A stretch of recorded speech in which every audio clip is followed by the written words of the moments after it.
And we're back. It's another episode of Warhammer and Wings. I'm Wayne. I'm Will. How you doing? I'm all right. Long week. Feel like a Stormcaster who's been reforged one too many times, but it's nearly the weekend, so can't complain. It really has been a long week, hasn't it? Yeah, it has been a long couple of weeks. Yeah. Suppose we should do an intro? Yeah, let's do it. We've got quite a bit to talk about, haven't we? Surprisingly, yeah, considering. What we're going to talk about, Will? So we've got a fair few sort of new releases to talk about. We've got Warhammer Quest Darkwater, new Kill Team box, Christmas boxes, some new Space Marine bits. Got a bit of an update around us playing Space Marine 2. Got hobby update as normal, and I think we're going to talk about our Path to Glory lore.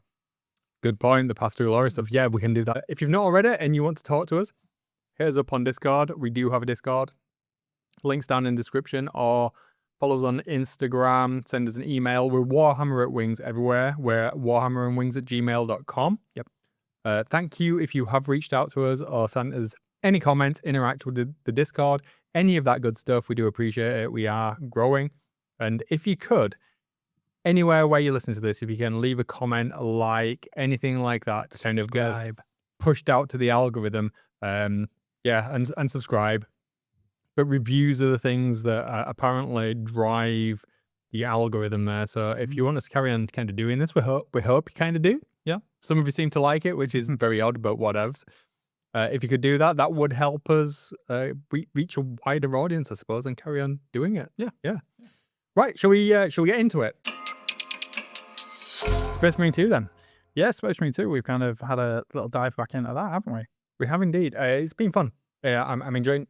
Yeah. Like, I'm not gonna lie, I'm gonna have to have another jelly. I am starving today. I'm like packed, man. Get them down, yeah. I don't know. Since I started like lifting properly again, I'm constantly hungry. Yeah. All of the time, even for jelly beans. Well, I'll tell you what, I'll start if you want to chomp on your jelly bean. Please do. Yeah, we've just had a bit of a dive back into Space Marine 2 recently. I think we just needed some sort of hobby in, but we were a bit too tired to paint or read, so we just thought a bit of mindless violence would do the trick. But yeah, I'd say it's been hard, but it's been fun. I don't know if that's because we're two, let's say, older gentlemen in the realms of gaming anyway, but yeah, it's definitely more challenging than I remember the first one being. I know we've spoken about a comparison between the two previously, but yeah, I'm enjoying the challenge actually. I've invested since we've last played actually in the Blood Angels DLC. So Oh really? You went in on it? yeah, so expect a bit more flavor on my guy next time. But yeah, really enjoying it actually. As I say, it's hard. I've played once just to do a bit of leveling up since we last played and to get my armor changed around. But yeah, what do you think?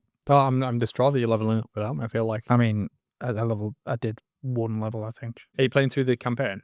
No, I just played on PvE with some You're playing with randoms. Yeah. I thought they might level me up, but yeah, it was a bit. They were shouting and Oh no! yeah, and I didn't have my microphone on. And Is this like the kid at work today that give? So for context for the people listening, I was talking about Space Marine 2 at work with some of my younger minions, some of my colleagues, and as Will's rightly said, we're gentlemen of a certain age, and we might not necessarily be down with the current.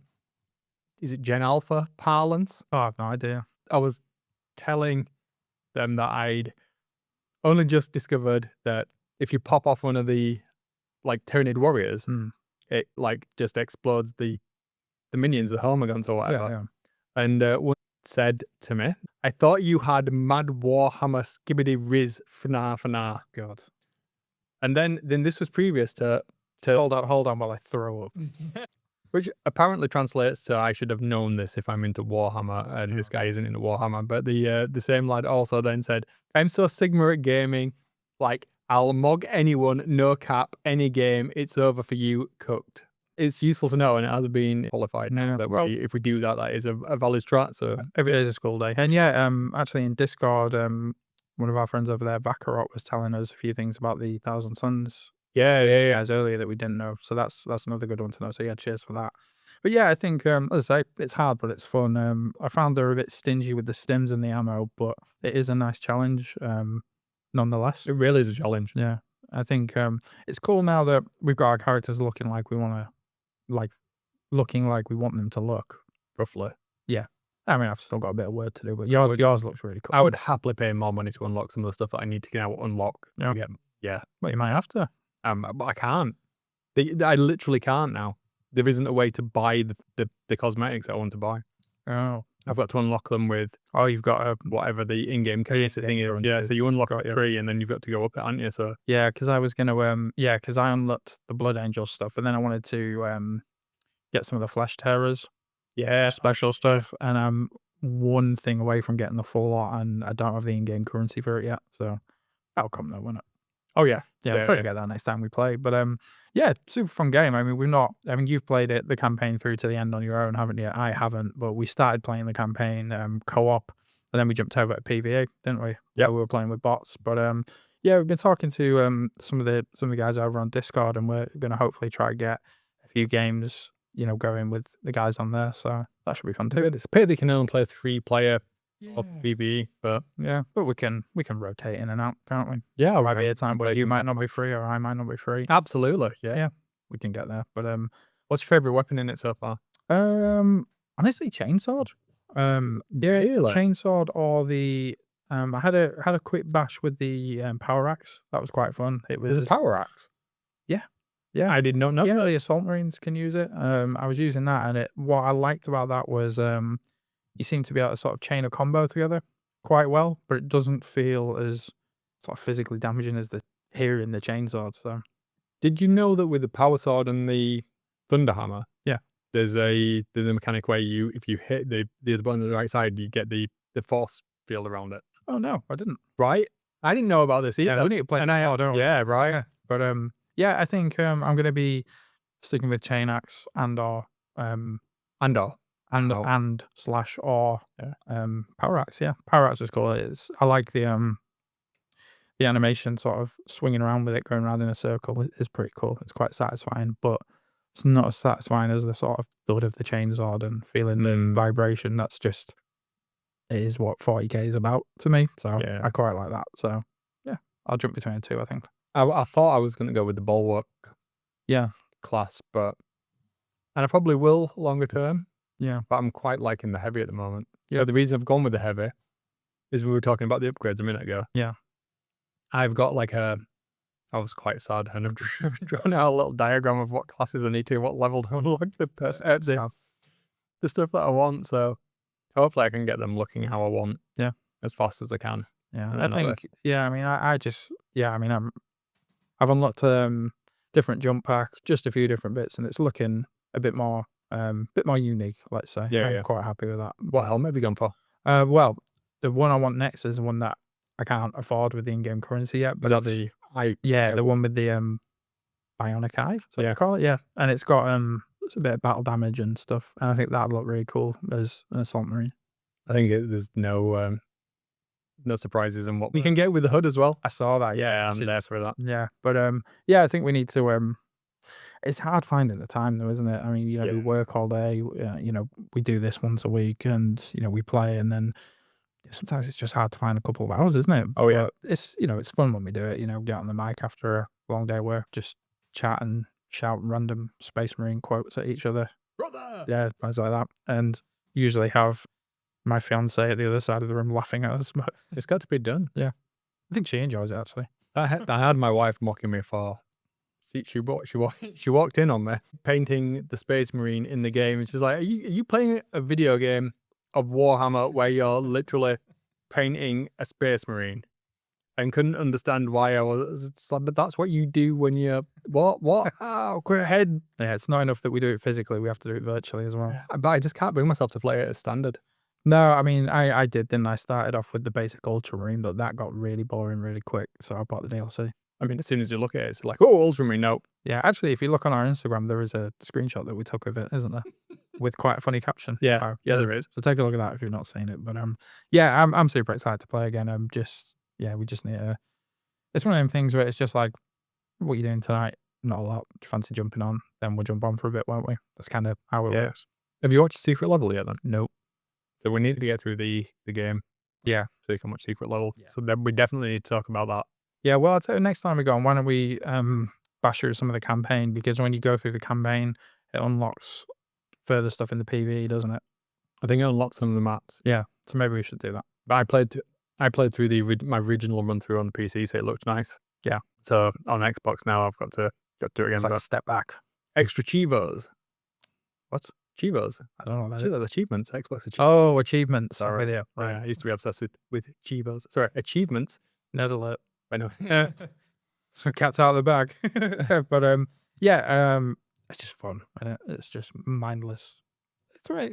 It is and it isn't mindless. I don't know. I think it's fairly involved. Oh, another thing. Sorry, I didn't mean to talk over you, Go. but I just remembered something. Mhm. I'm excited. You can smash crates, and the crates have things in. I didn't realize that when we were playing. What crates? Like, you know, when you see like the wooden crates. Oh yeah. Yeah, I didn't realize because I wasn't doing that. You know, I don't know if you knew that because we weren't doing that I can't together. remember if I did or not. Other than when we've started playing it again now, Mm. I literally got it on launch day. Yeah.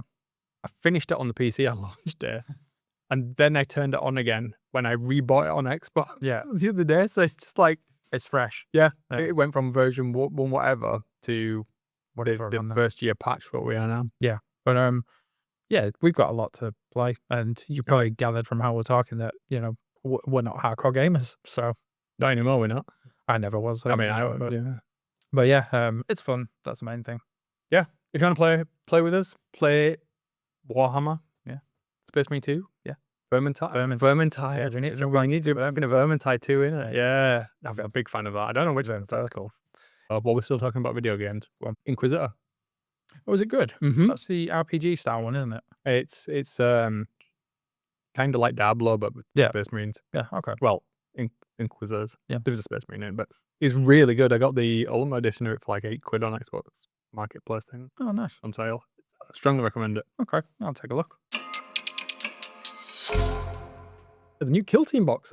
What's this one called? Dead Silence. Right, so it's the Space Wolf Scout and the Tau, isn't it? Yeah. I should bring this up. If you want, I've got the overview that was written on Warhammer Community that I can recite back to you if you've not seen it. I've seen the models, but I haven't seen the overview. Go on. So it says, No.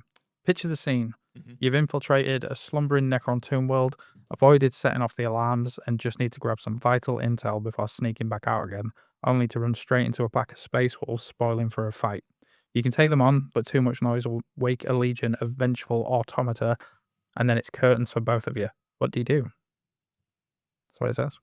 Sounds like one of those choose your own adventure books. Yeah, it's What not do you- written very well, is it? But yeah, There's the Space Wolves turn to page 19. I'll be honest, I'm not overly excited at this one. I do like Space Wars, but I'm not a huge fan of the Wolf Scouts, and honestly, I prefer the lore to the physical appearance of them. And you've all probably gathered that I'm not a Tau fan. I don't think neither of us are Tau fans at all. But we don't really know a right lot about this box yet, to be honest, do we? It's, I think the Tau sculpts are new or refreshes, but, I'm not sure. I think that's what I've read somewhere online. But yeah, I don't think it's one that we're going to rush to buy, is it? Nah, I mean, like you said, to be fair, I don't mind the Wolf Scouts. I think they look fairly cool, but I have zero interest in the Tau. Yeah. Happy for the people that want the Tau. That's all well and good. I do kind of like the terrain, but I think we talked about it before. I'm just not there for picking up another set of what's effectively the Gallo Dark terrain, unless... Yeah. Well, that terrain that isn't... It didn't look to me like the terrain on that box art was actually new. I thought it was just the terrain from the other Necron set, wasn't it? So if it works in the same way as Gallo Dark did, the first one is like the core walls and stuff. Yeah. And then you'll get another set that's got basically another set of the core walls in it. But there was two sets in the Gallo Dark that had special... some walls that you could break through. Oh, okay. Like that had physical pieces that you could take out to represent that and such. And one of the other sets, I think, had some scatter terrain that fit in with it as well. Okay. That had... one of them might have been a sentry bot or something like... Yeah, it was a sentry bot, or there was two of those. Okay. One was a sentry bot, one was something else. Yeah, so it added different play mechanics into the game through those box sets, but yeah, it functionally was just a variation on the same theme. Oh, okay, maybe. So if they're going to do something like that, I'm guessing they'll do something slightly different to the walls. Yeah. However, I would think that you're going to have something like that so you can knock through the walls, because those kill teams are still valid. Yeah. I think they are anyway. Well, they're still selling the boxes. Yeah. So like the Orc Commandos have the Breacher guy in it. And yeah. So I think it's quite cool, from that little paragraph that they put together. It sounds like there might be a focus on stealth, which is interesting. Maybe that's something that they're going to do differently with the mechanics, but I'm not sure. We don't really know a lot of this mind, do we? But it'll be interesting to see when it does come out, and if it's something that we can potentially adopt into when we're playing Kill Team. But I think, let's be honest, we're not going to buy this box, are we? No, absolutely not. I would be interested to see what they're going to do with the expand, because remember when the last lot leaked? Yeah. And it was like the 2 systems, wasn't it? It was the upper floor and the lower floor yeah. stuff. I don't know if they're trying to not bury is kind of the wrong phrase, but kind of push it to the back so we forget about it a little bit and then bring it back in. Yeah, maybe. So it feels like that would have been a good thing to talk a little bit more about from their perspective to get us a bit more excited, because this feels like just meh. Yeah. Yeah, it just feels like it's par for the course. Yeah. Nothing overly exciting for me in this one, I'm afraid. Like, the sculpts are all right for the Space Wolves, but I'm not. The sculpts themselves are nice. It's just they're not what I picture when I picture Space Wolves, and Scouts were never my bag in any form of Space Marine chapter. So yeah, I mean, I know a lot of people are going to like it, but it's just not for us, I don't think, is it? Nah, I don't think either of us is too bothered, are we? So cool. We got what else to say on this one? I honestly don't. I'm a bit. No, I don't, to be honest. But I mean, while we're talking about the Space Marines, we could talk about the new Space Marine heads if you want. I don't know what you put this on the notes for the show, and I'm just like, what are you on about? Oh, what yeah, is it? Tell me about it, Will. I have like legitimately no idea. Well, they've announced a new upgrade sprue specifically for Space Marine heads, and I think there's 50 or 51 heads. Have they? When? In the Where? box. This week. How I missed this? Yeah, well, have a look while I'm talking here. But yeah, it's just a big box of Space Marine heads. Basically, it's interesting. There's a lot of bare-headed Space Marines, and there's a couple of throwbacks. You've got the Mark 6 beaky style, and you've got a Mark 7, which I know you love, but personally it doesn't really excite me because I like helmeted heads rather than bare. I don't understand why in a battle or a war you wouldn't be wearing a helmet. Are you laughing at the word helmet? It is, yeah.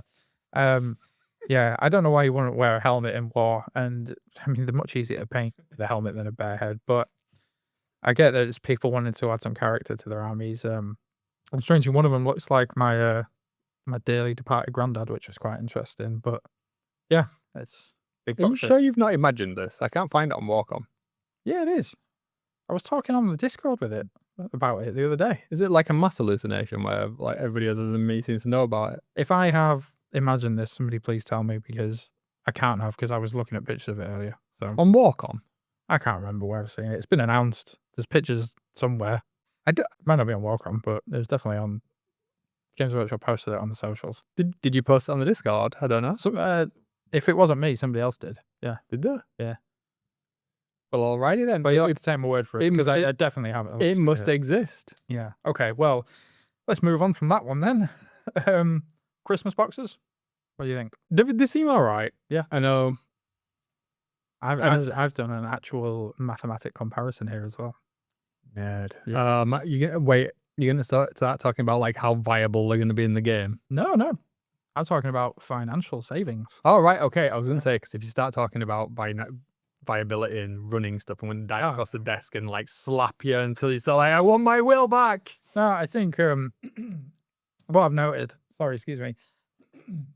The Age of Sigmar ones are consistently better value than the 40k battle forces based on their RRP, which I found quite interesting. Hang on, I've got some calculations here. Yeah, the average saving is £64 across both the 40k and AOS when you put them together, compared to buying all the units individually, which I thought is really cool. I think it's swung heavily in AOS's favor. I think you save more on the AOS side than the 40k side. But as an average, yeah, it's 64 quid, which isn't to be sniffed at. But yeah, have you had a chance to look at them? There's 4 AOS boxes coming out for Christmas that I thought were quite cool. I'm trying to find them. I should have prepared on Warcraft for this. Where are the Chris? Why is? Well, I'll tell you what we've got. We've got a Sylvaneth box called the Outcast Spike Grove, Gloom Spike box, which is called the Dankhold Rampage, Soulblight box, which is Lancers of the Crimson Keep. I have seen this one. Yeah. So this is Vordry. Yeah. 2 sets of Blood Knights and some Fellbots in it. Yeah, and then there's the Skaven one, which is the Skyer Warp Spawn. There's big characters in there apart from the Skaven one. It suggests to me that they're aimed at more of the new army crowd, but admittedly the Skaven one does look like a good expansion for Skaven Tide, which was released last year, if I'm right. Yeah. I was surprised to see there's no Stormcast, but I suppose they've done 1 box per Grand Alliance, so I guess that's fair. And then for 40k, you've got Marines, Krieg, Chaos Marines, Emperor's Children, Nids, Tau, and Votan. But I'll be honest, I don't think I'll be buying any of them. But I think there's some cool collections this year. I do like the Krieg one, but we're not looking at playing 40k, so the kill team that I have is going to do me just fine. Yeah, I mean, I can't say. I'm just looking at them now, and I suppose you've got all the Soul Blight stuff anyway. So yeah, I need that. I've got 2 units of Blood Knights. Yeah. I've got 2 units of Fellbats. Yeah. And I've got Vordry, and I've got a Zombie Dragon. Yeah. On the right size base I can swap it in and out. Yeah. So there's nothing there for me on this one, I guess. No. It's not all about us though, is it? Oh no, absolutely not. Oh. I mean, funnily enough, the one that I would be interested in, just for funsies, but I've no need for it at all, and I can't warrant it, is the Gloomspite one. Yeah. Yeah, we Because were talking last time about your Gloomspite Spearhead, weren't we? So but I'm surprised at some of the stuff in there, you know.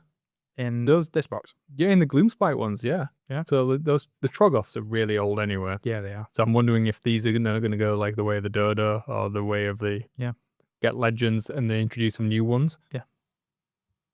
That is it. The Dank Troggoth thing.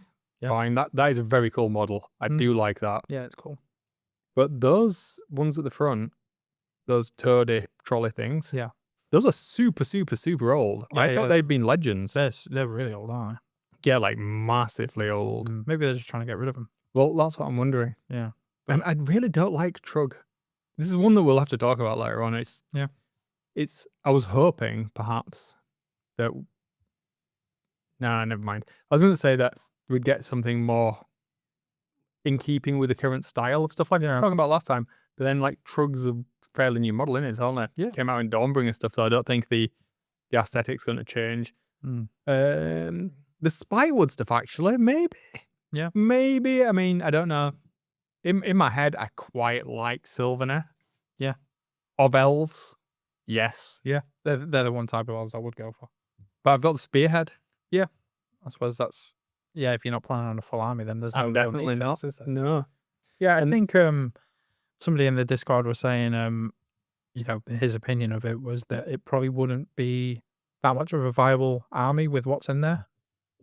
Yeah. But I'm not too clued up on what the different units do, on the tabletop, because it's not a Spearhead I want to play with, and it's not really the side of AOS that I'm going for. So yeah, but they look cool. I'll give them that. They have some really cool sculpts in that range, aren't there? Oh yeah.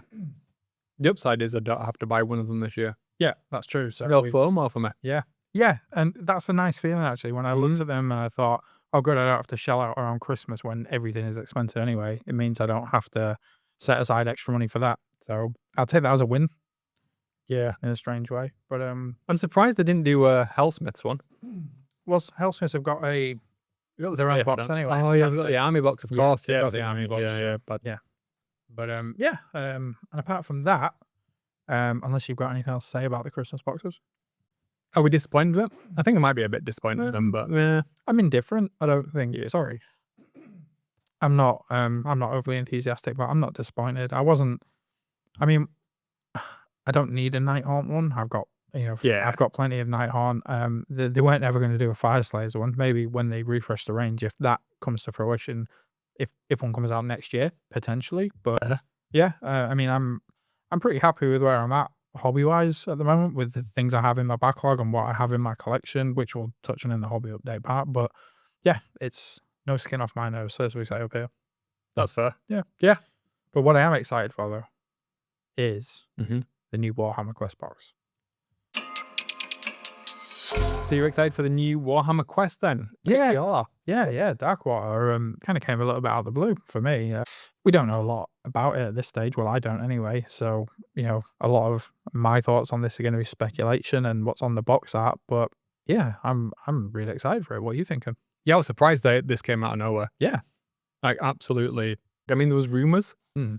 but I didn't expect it to just drop on a random day. It did seem really out of the blue. But one thing I do want to ask you, and want to get this out of the way, what do you think to the box art? Don't like it. Yeah, I do like it. What don't you like about it? Well, everything. Okay. I knew you were going to ask me this, so I did actually like. I banged it in his notes. Okay. And I zoomed in on it, and up close, it is better. The thing that I really don't like about it is on the right hand side we've got this Pestigo, and it is weird little land. That bugs me. I don't like the painterly style. Okay. The center guys, the heroes. I think I was spoiled by the beautiful artwork on Blackstone Fortress and the equally stunning artwork on Cursed City. Yeah. And there was such a moving style away from it. I mean, Blackstone had this quite like digital painterly look to it, which I liked. Yeah. Which this is a more traditional like painted style to it. And for me, I'm not enjoying it. I don't like that look at it at all, but I don't have to like the artwork. I think there's a lot we can hopefully glean from this artwork. Yeah. I've got a couple of ideas on that. One more thing that's not based on the artwork, Yeah, it's go based for it. on the name. I Okay. don't like the name of it. No? No. Well, I suppose we don't have a lot of context behind it, but if we are talking about the art, I think the art for me leans into what this could be. I mean, the art, everything that you've just said, I like it because to me, it almost seems like we're returning to a more classic fantasy archetype rather than this more ripped from Sigmaric lore approach that we have. You know, is it going to be like a deliberate throwback to this older heroic fantasy trope? After the more lore specific heroes in Cursed City, Darkwater might return to your fantasy staples of knight, wizard, dwarf, rogue in more of that classic D&D vein. That's kind of what I got from it. Yeah, yeah. Yeah. I totally agree with you. I'm getting that.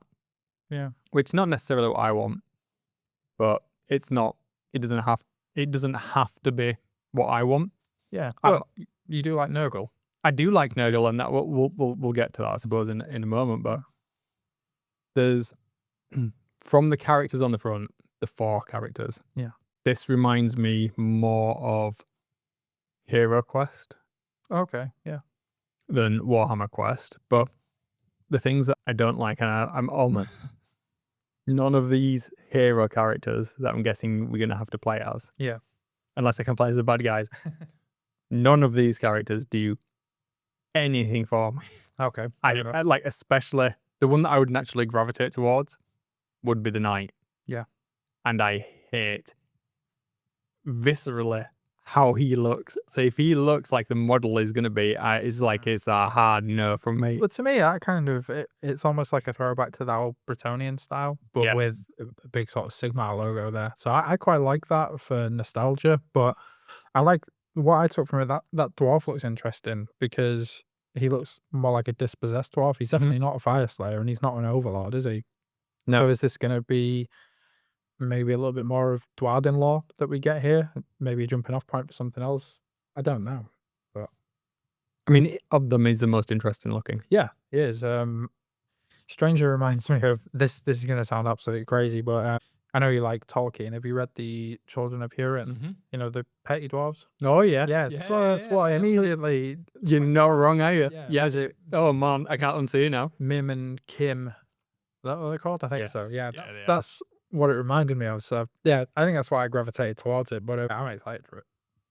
I'm excited for it. Yeah. And perhaps I'm getting too opinionated about the box art and what's there, but there's a couple of things that I do like. I like the fact that it says a Grim. Yeah. Yeah. Instantly, I'm there for it. Yeah. I think, okay, well, given how much hype usually centers on the miniatures in these boxes, what are you hoping to see from it? Well, I mean, if the box art is anything to go by, I think we talked about some of this in the last one, didn't we? But it looks like we're getting Pestigors back, which I am thought about this up until this came out, but I didn't equate Zangors with Gors as being part of it, but they are, aren't they? Yeah. They're Tzinchian I think so. Beastmen. Yeah. So Pestigor's coming back and being in the mortal realms, assuming this is set in the mortal realms. I mean, well, it is. It literally says there on the box. It is, yeah. So I'm an idiot. So let's ignore how daft I am. We don't know if it's going to lean into that grim dark side or maintain some of that classic, jolly side of Grandpa Nurgle, though. You would assume with the name that it's going to be fairly dark and subdued, though, wouldn't you? Yeah, I mean, it looks like it's set from the box art, I mean, we've got a couple of things in there. We'll talk about those in a second. But one of the things I'm wondering is the heroes look like cities of Sigmar. Yeah. Yeah. Yeah. And it looks like they're in a sewer. Yeah. And it's Nurgle. So I'm wondering, much like Curse City was a story set in Ulfenkarn, and it was kind of all based about that. I mean, from the box art, you can quite easily jump from what is effectively Warhammer Quest into just right. Nurgle are trying to take over the cities of Sigmar. Grandpa's trying to expand his garden, and he's going to do so by attacking the city via the sewers, perhaps or maybe it's not the sewers. Maybe this is the water supply into it. Oh yeah, possibly. In the water. Yeah, they've done something like that, haven't they, before? So that it might be something like that. And this adventure is a dungeon crawler in the sewers under Cities of Sigmar or something. Yeah. Which that's kind of good. Yeah. I'm there for that. But then when you look at some of the other bits and pieces on the box art, I think the Blight Kings are interesting because they're still really, really good sculpts. So are we going to get some new Blight Kings? I hope so, because I really like the Blight Kings. Yeah, I mean, we might get some variant sculpts especially for the Nurgle stuff, which probably need it, don't they? Well, these were a bit different as well. So when you look at these, there's elements on all of them. So the current Nurgle range is very technical. Yeah. Whereas this is very branchy. And you mentioned something in the last episode about Festus. Yes. With his casting wand. I did. It's very branchy. Oh. And we know from Rumor Engine that there's a new Festus coming. We're assuming it's a new Festus. I'm pretty certain it's a new Festus. Oh, okay. And Festus is like a sub-bossy kind of character thing. And if you played the previous game, there was a game, wasn't it? It was one of the computer games. And it was much bigger. It was like a Great Unclean One size. Not like huge. I reckon Festus is a big bad guy. Oh, that'd be cool. Perhaps that's right. But who's this dude in the middle that looks a little bit like a Bone Reaper? I have no idea. You've got I mean, it could be much like Curse City. These are sub-bosses because you've got... I'm gonna guess from what we've got on here. This is pure speculation. I think we're talking a lot, but you're not. And I've had a lot of caffeine and a lot of sugar at this point. That we're not seeing Festus on here, but we're going to get a sub-boss for the Beastigors. We're going to get a sub-boss for the Blight Kings. Yeah. We're going to get a sub-boss perhaps for the Plague... What are they called? Poxwalkers? Plague Walkers? Yeah. Are the Poxwalkers? No, Poxwalkers is 40k. Plague Bearers. Oh, yes, of course. Plague Bearers. We're going to get one... Perhaps the one for the Plague Bearers is this gentleman behind the Knight's helmet that looks like some type of summonery castery person. Yeah. Yeah, that's it. And then you've got the general guy that's this Ossiarchy looking mofo who could also be a big bad Blight King. Oh, actually, look at him now. Oh, it's a big fat dude. Oh, I see. No, it's not a Bone Reaper. This is just how it looked. So it's face on, isn't it? What looked like the folds in the fabric is actually is flab. This guy's a big. Oh. He's a big dude. He's a big lad. Okay. He's a big Blight King. So that'd be perhaps the Blight King boss, and he's got a big old plague sword. Yeah. All right. Cool. And there is already a Blight King that has that same head. Like the antlers exactly the same as that. Okay. And then we've got Festus, so perhaps it's following the Cursed City like sub-bosses kind of setup. Yeah.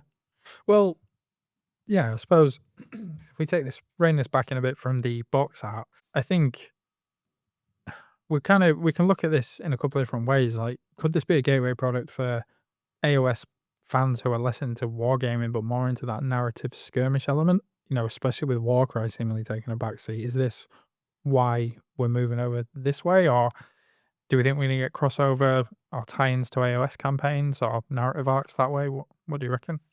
I reckon we'll keep them separate. You think? Yeah. Yeah. I don't know, to be honest. It's all speculation, isn't it? And I'm excited for it, but another question I did think was on GW's production capabilities, because I mean, I was out of the hobby when Curse City came out. But from what I gather, they sort of overpromised again, and there were some issues with Curse City and the demand for it when it came out. Yeah. Is that right? Yeah. So hopefully, maybe they've learned from that. I think Curse City was a perfect storm. Yeah. Yeah, because it was a range refresh in a box. Yeah. Effectively. It was a very different marketing style. Not what they did with the mess up with the marketing, but as we've just touched on, how it looked was aesthetically very, very, very, very different. Yeah. And I think that piqued a lot of people's interests. Yeah. And a lot of it sold based off of how exciting it looked and how different it looked and how everything about that box set, regardless of how we feel about the game mechanic, sold it as a holistic whole. It screamed horror. Yeah. Yeah, very much so. Like it Wilhelm screamed horror. So do you think, because Curse City came with like a novel alongside it, do you think this might? Yeah. Yeah. Yeah, I hope so. Well, if we're thinking about it in them terms, if Curse City, at the time when it came out, the models were wildly different to everything else, do you think we're going to see that again here? Or is it going to be more of the same style that... I'm hoping it'll be more of the same. Yeah. I think they need to go through the entire range, as we talked about before, and normalize it across the board. Yeah. Which is why I kind of just touched on those Christmas boxes, thinking, oh, it would be nice for them to do that with the Gloom Spite, for instance, and revise the style. Perhaps they're starting to do that because I think the Maggotkin was the first range in the current generational refresh for Age of Sigmar other than Stormcast. I think you might be right, but again, I was kind of out of the hobby at that point. So that would give us 10 years almost. Yeah. So yeah, because a lot of the Maggotkin models, even though they look stunning still, are old world models. The Glotkin. Yeah, they are. They were from End Times, and we've got those three brothers that are on the. No, that is the Glotkin.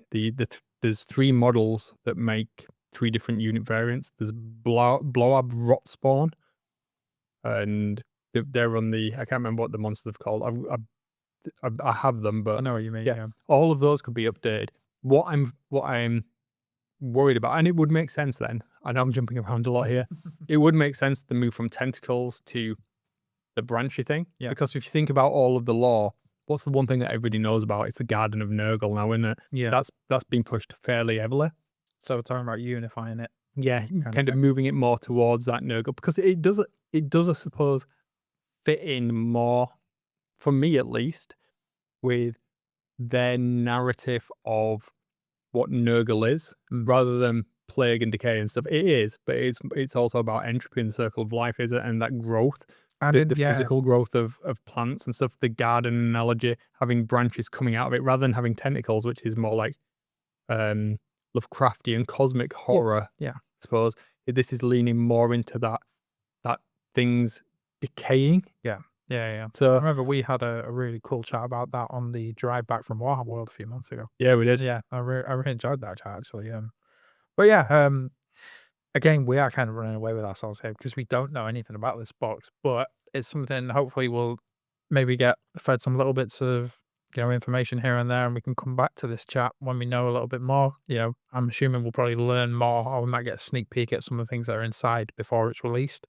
It doesn't have a release date yet, does it? But it done. I'm hoping it's going to come out before Christmas. You would assume so, because it came around at the same time as the Christmas box announcement. That's kind of what I'm putting two and two together. Because exactly, as soon as this goes up, I want it. Okay, well, if we're talking about, we're going to play this, I assume. Yeah. So, it could be something we go halves on, maybe.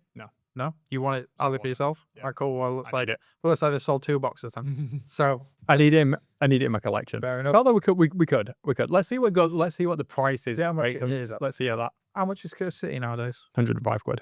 So you would think. No, that was before the price increase. So maybe what, 120 max, something like that. Yeah. I reckon it'll go up for 125. Okay. No, we'll see. I mean, we don't know what else is going to be in it. We could get some. Thinking out loud, we could get some. I don't know. Some terrain in there, like dynamic water effects. It looks like there's sort of flooding, rot, that kind of thing, in with the name. So we could get something like that, but we don't know yet. I've just noticed something looking at the box art, zooming in, pixel peeping.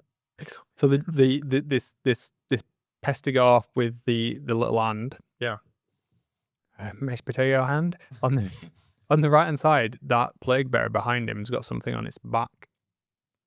I reckon the new Plague Bearers are going to look a lot like the Deadwalker zombies because they had the gravestones on the back. Oh, okay. That's interesting. Well, there's plenty to look forward to with that, isn't there? Yeah, there is. Yeah, I mean, we haven't spoken about this because we were waiting to have this chat, when we were actually sat across the table with each other. So, yeah, I think I'm even more excited for it now than I was before. Do you think? Can we carry on talking about Yeah, this? yeah, of course we can. Yeah, yeah. I'm going to go wilder speculating here. Yeah. Do you think that because we're assuming we're getting Pestigors back? Yeah. I think these are called Pestigors. Yeah, I think so. Yeah. So, with the Skaven, you've got the Plague Monks, and you've got it used to be a sub-faction, didn't it? They haven't got any new sculpts, have they, in the new Skaven range? Not as far as I'm aware, no. That'd be cool if we got some more. It would actually, yeah. I didn't think of that. And those kind of rolled into Nurgle rather than into Skaven. Yeah. And that would be really interesting work. The Maggot. I wonder if this is going to be a refresh to the Maggotkin line then, because the Maggotkin felt much more human from the previous lore as well. It was more about that human descent into chaos worship. Yeah. With very. They've slimmed the range down, haven't they, to get rid of all of the older stuff. Like we talked about before, Plague Toads have gone the way of they're all in legends and stuff now. Some of the demons are. I won't be surprised to see the really happy ones that like to hug people. Yeah. Go as well. Yeah. I wonder if they're not going to remove those legends and for this edition when the inevitable Maggotkin book comes out. Yeah. Which I reckon is going to be from this as well. Yeah, yeah. I reckon Maggotkin's going to be January. Yeah. Would make sense. I wonder if they're going to get rid of all of that stuff, bring in some other elements to it, and that's going to be a more fleshed out, no pun intended, range of Maggotkin kind of repurpose. That's I suppose a lot of the mechanics that you would have in Nurgle, that slow lumbering forward horde mechanic. Yeah. With the buffs from the I can't remember what it's called, it was like a circle of life thing that you had where you got the things. That's quite similar to some of the mechanics from Soulblight now. Right. Especially with some of the sub-faction stuff that you've got. So you've got is it Deathstench Drove that you can do with that? That's quite similar to that. Okay. Mechanically, I suppose. I wonder if they're going to try and change the archetype of Nurgle so it's less of that slow, continually wearing down the opponent. Because your dudes have it as well, don't they? Yeah, yeah. No. Where you build up the is it terror over time or something? The grief or Mountain dread. Mountain dread, yeah. Over time, that mechanic is very similar to how the contagion mechanic works. Yeah. Where if you got in a certain distance, it started to spread, which I really liked. It's super thematic. But who knows? It's all exciting. I could see that working in the game. Go on. We're excited. No, right. So thinking about the mechanic, how Curse City works with the day and the night mechanic, how the baddies get thing at night, and it's like the clock ticking. Perhaps the countdown mechanic in this is the spreading of the disease. Okay. Through the city, and that's what the tick down is. Oh yeah, I like that. Would make sense. Yeah. All right. One last thing then. What is the Jade Abbey that they talk about here? Any idea? No. What peril awaits our group of intrepid adventurers within the ruins of the Jade Abbey? I mean, it's a good question. Yeah. I mean, I don't have a clue. There's the Jade Obelisk, isn't there? And is that a warband? I don't know. I think it was a warband. It's just a sentence that they've put there. You were Chaos Worshippers with that one around a big old jade crystal on its back, didn't it? Oh yeah. Yeah. Maybe it's something to do with that. Oh, Jade Obelisk. Yeah. But yeah, Jade Abbey. That's something else that we'll find out about. But is it in it's set in Gyron, isn't it, this? I don't know. People are thinking that it is. But I thought it said in the article it was set in Gyron. Oh, did it? Oh yeah, sorry. Yes, you're right. The whole of Gyron is under threat. You're right. So does jade necessarily mean jade the material, or is it jade the colour green set in Gyron? It's got a capital J. So yeah. Yeah, all right. Yeah. I don't know. But it's exciting. I suppose jade is green. Yeah. Moss cairn. Yeah, we still don't know what this whole Moss cairn trademark thing is. Is this probably something Jade Abbey is in Moss cairn? Possibly. I mean, we don't know, do we? But then again, Mosken is okay. Have we spoken about We I think we kind of did in one of them where we kind of Maybe put it's together what like Mosken is. Yeah. Well, we'll see, won't we? Hopefully, we get some, something else. I'm legitimately excited about this. I am me too. properly excited. I cannot wait to play it. Cool. Well, hopefully it's after Christmas and it'll be his New Year's present that we can talk about in the new year. And we'll have it painted by my birthday. Yeah. At which point you'll have passed your driving test. Yeah. Thank you for announcing that. I'm a 35-year-old man who doesn't know how to drive on the podcast, but I am learning. But then we can play it twice a week. We can have one. Oh, yeah. I can't wait to learn how to drive because you'll be sick of the sight of me.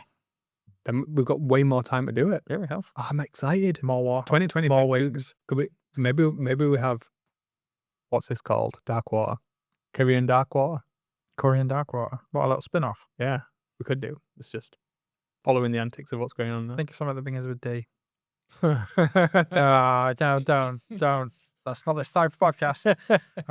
But yeah, let's get back on track. I was thinking of Deathwing. Of course you were.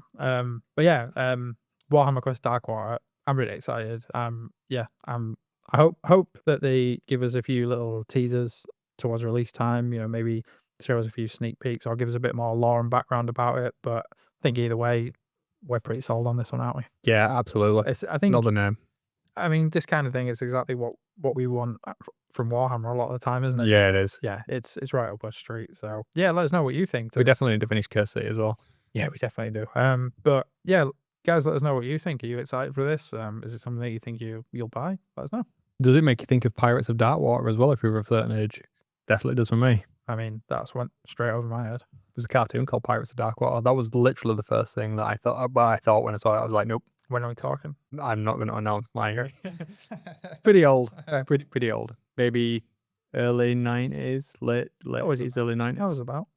I mean, I was probably watching Super Ted. Yeah, maybe it was late 80s, early. Yeah, it'll have been somewhere between 89 and 90. There's not that much of a gulf between us. I'm sure there's a pirate gulf joke. Maybe. Or just an old man joke. But yeah, Pirates of Darkwater. Google it.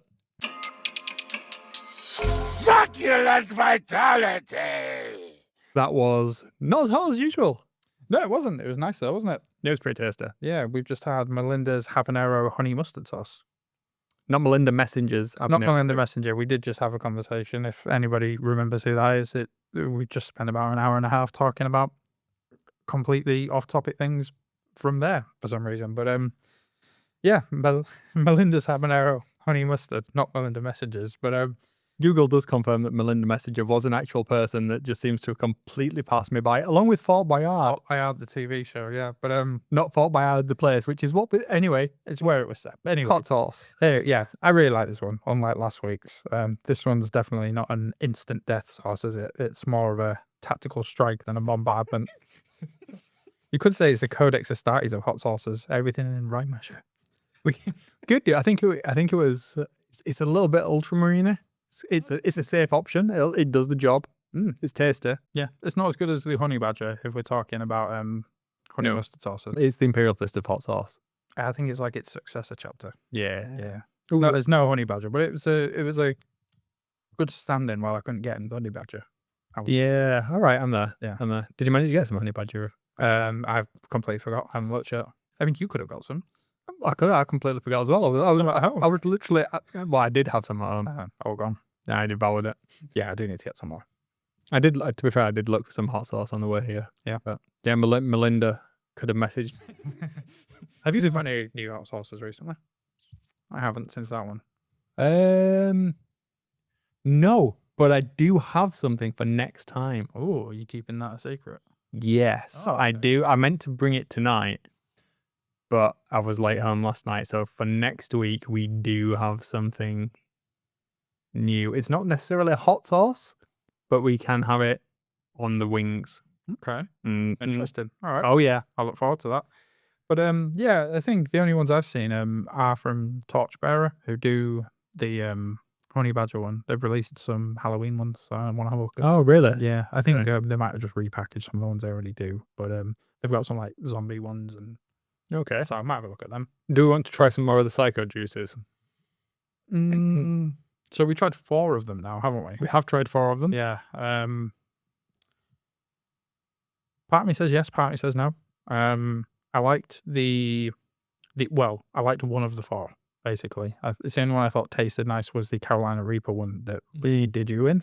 Yeah. Yeah, but the rest of them I just didn't find tasty. They were hot, but That whole one was hot. I've finished that bottle now. yeah, actually, I tell a lie. The first one we tried, the aptly named, I'll try to say this, Sphincter. No, that's not Psycho Juice one. Oh, was it? No, that's Dr. Payne's. Oh, okay. Yeah. Well, we've only had 3 Psycho Juice ones. No, Really? I had one. So I bought the set of 3, didn't I? And we had another smaller bottle of Psycho Juice. I bought one of, and we had the Dr. Payne's. I'll get another bottle of Dr. Payne's, one that's not Sphincter Shrink. We'll try one of the other ones because that was it had too much fennel in it, wasn't it? Yeah, it had that It feeling. was nice, but I wouldn't know what to have it with because it wasn't a really good one to pair with chicken.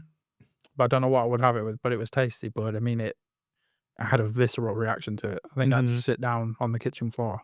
But it was hot for me. Right? You found it all right, didn't you? Yeah. I mean, it was. We had that before we were recording the podcast. Well, We had it quite a while ago before we started doing this, I think.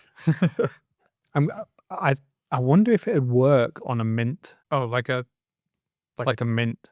like an extra strong mint. Yeah, I mean, I would say no, but you like mints, and I love mints. you have some wacky ideas. I'm, Do you not think that the menthol element of the mint would just make it twice as hot? Yes. Oh, is right. That's why you want to do it because you're a maniac. I mean, why don't you try it and report back? Well, I will do. Yeah, and then maybe I'll try it. Maybe. Not in front of a microphone. We should definitely try one of those challenges, like the hottest chip or the hottest gummy. Oh yeah, the one chip. Yeah. Yeah, I do want to do that. I've done the hottest gummy before, Oh, really? like a long time ago. Yeah. Was it bad? Put it this way, I had one. I was at work, and it was when I was working in a stock room, and it was in the middle of winter, so it was freezing cold. I've never been as hot in my life, Really? but also I've never been as cold in my life. Oh, wow. I was laying on the floor, sweating, shivering, but really strangely, I felt great after it. Like the absolute rush of endorphins I got from it, and then I did it again. Oh, wow. Yeah, and it was just as bad the second time. So I mean, I'm going back to my early 20s, but it was a while ago. But I had worse than that. I had some dark chocolate. It was less on the Scoville scale, but the way it melted and coated your mouth, you could not get rid of it. Whereas the gummy bear kind of came and went because it didn't sort of stick around in your gob. But the chocolate, that was worse because it just coated your mouth, and yeah, that was evil. That does sound brutal. Yeah, but I've grown up a bit and I'm a bit older now, so maybe I won't roll around on the floor and cry. No, instead we'll just tell people about it on a podcast. Melinda's honey hot sauce, habanero, honey mustard. Easy for you to say. Yeah, pretty tasty. Yeah, heat scale, I'd give it maybe a 4. Really? A 3 or 4? 4. 3 or Out of 4. 5? Out of 10. Oh, right. Yeah. It's not the hottest in the world, but it is good everyday sauce. Oh, yeah, absolutely. I think it'd definitely be good on a Caesar salad. So I'm going to pick some of that up. Oh, yeah. Yeah, until I can get some more honey badger. I hope honey badger's not limited edition, is it? No.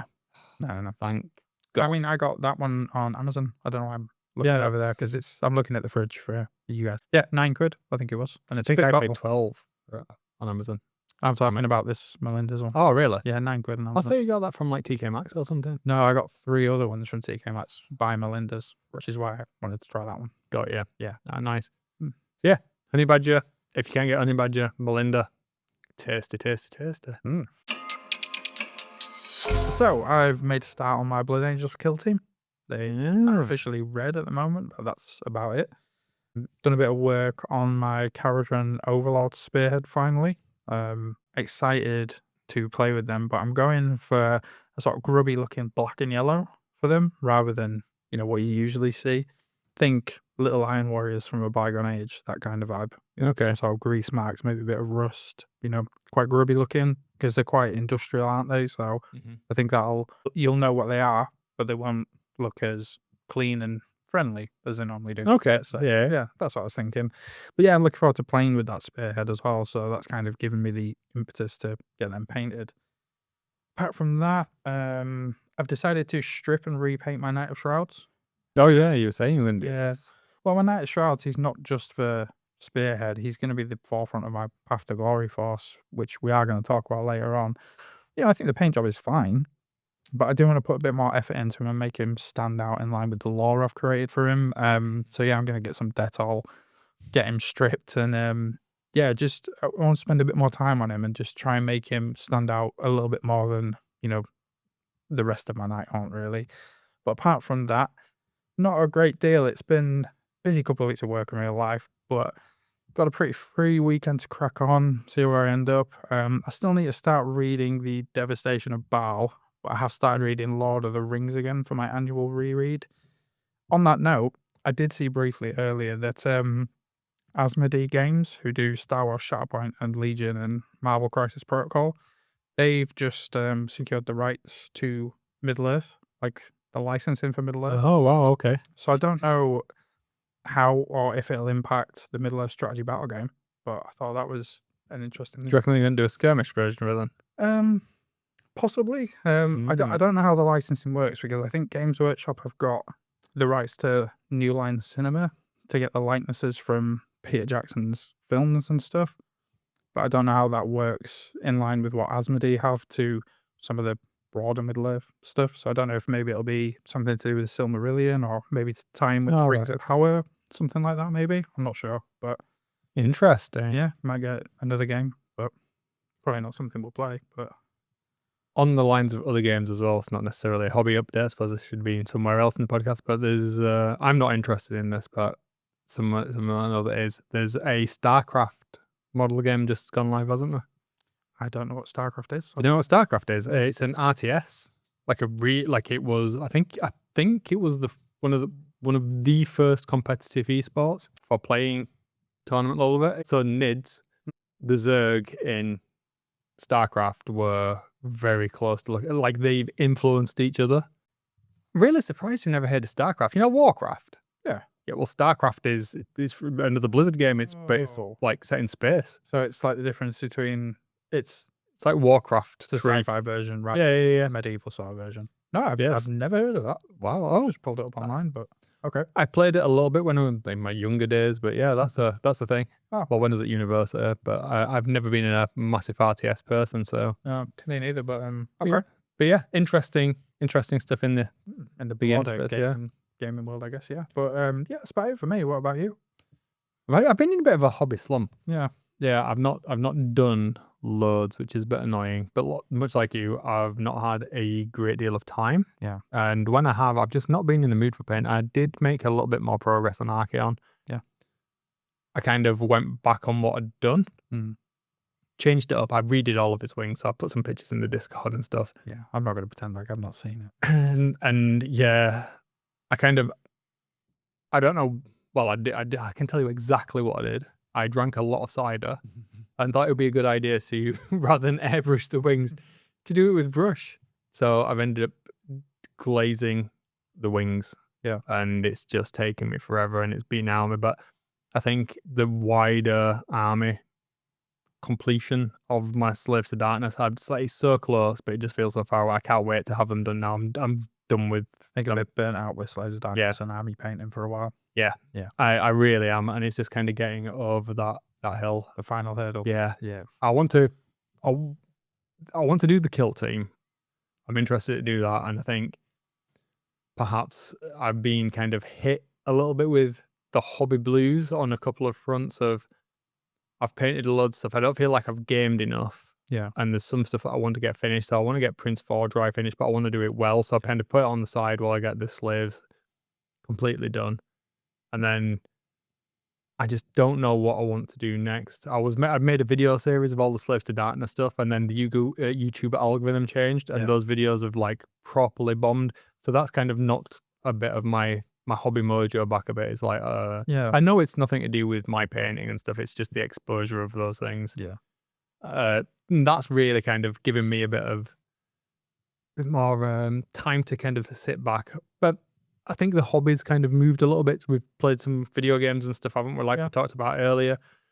I've built a couple more bits and pieces. So I've got all the gits built now. I think we've got 5 squig hoppers left to do, and I've got that spearhead now. Yeah.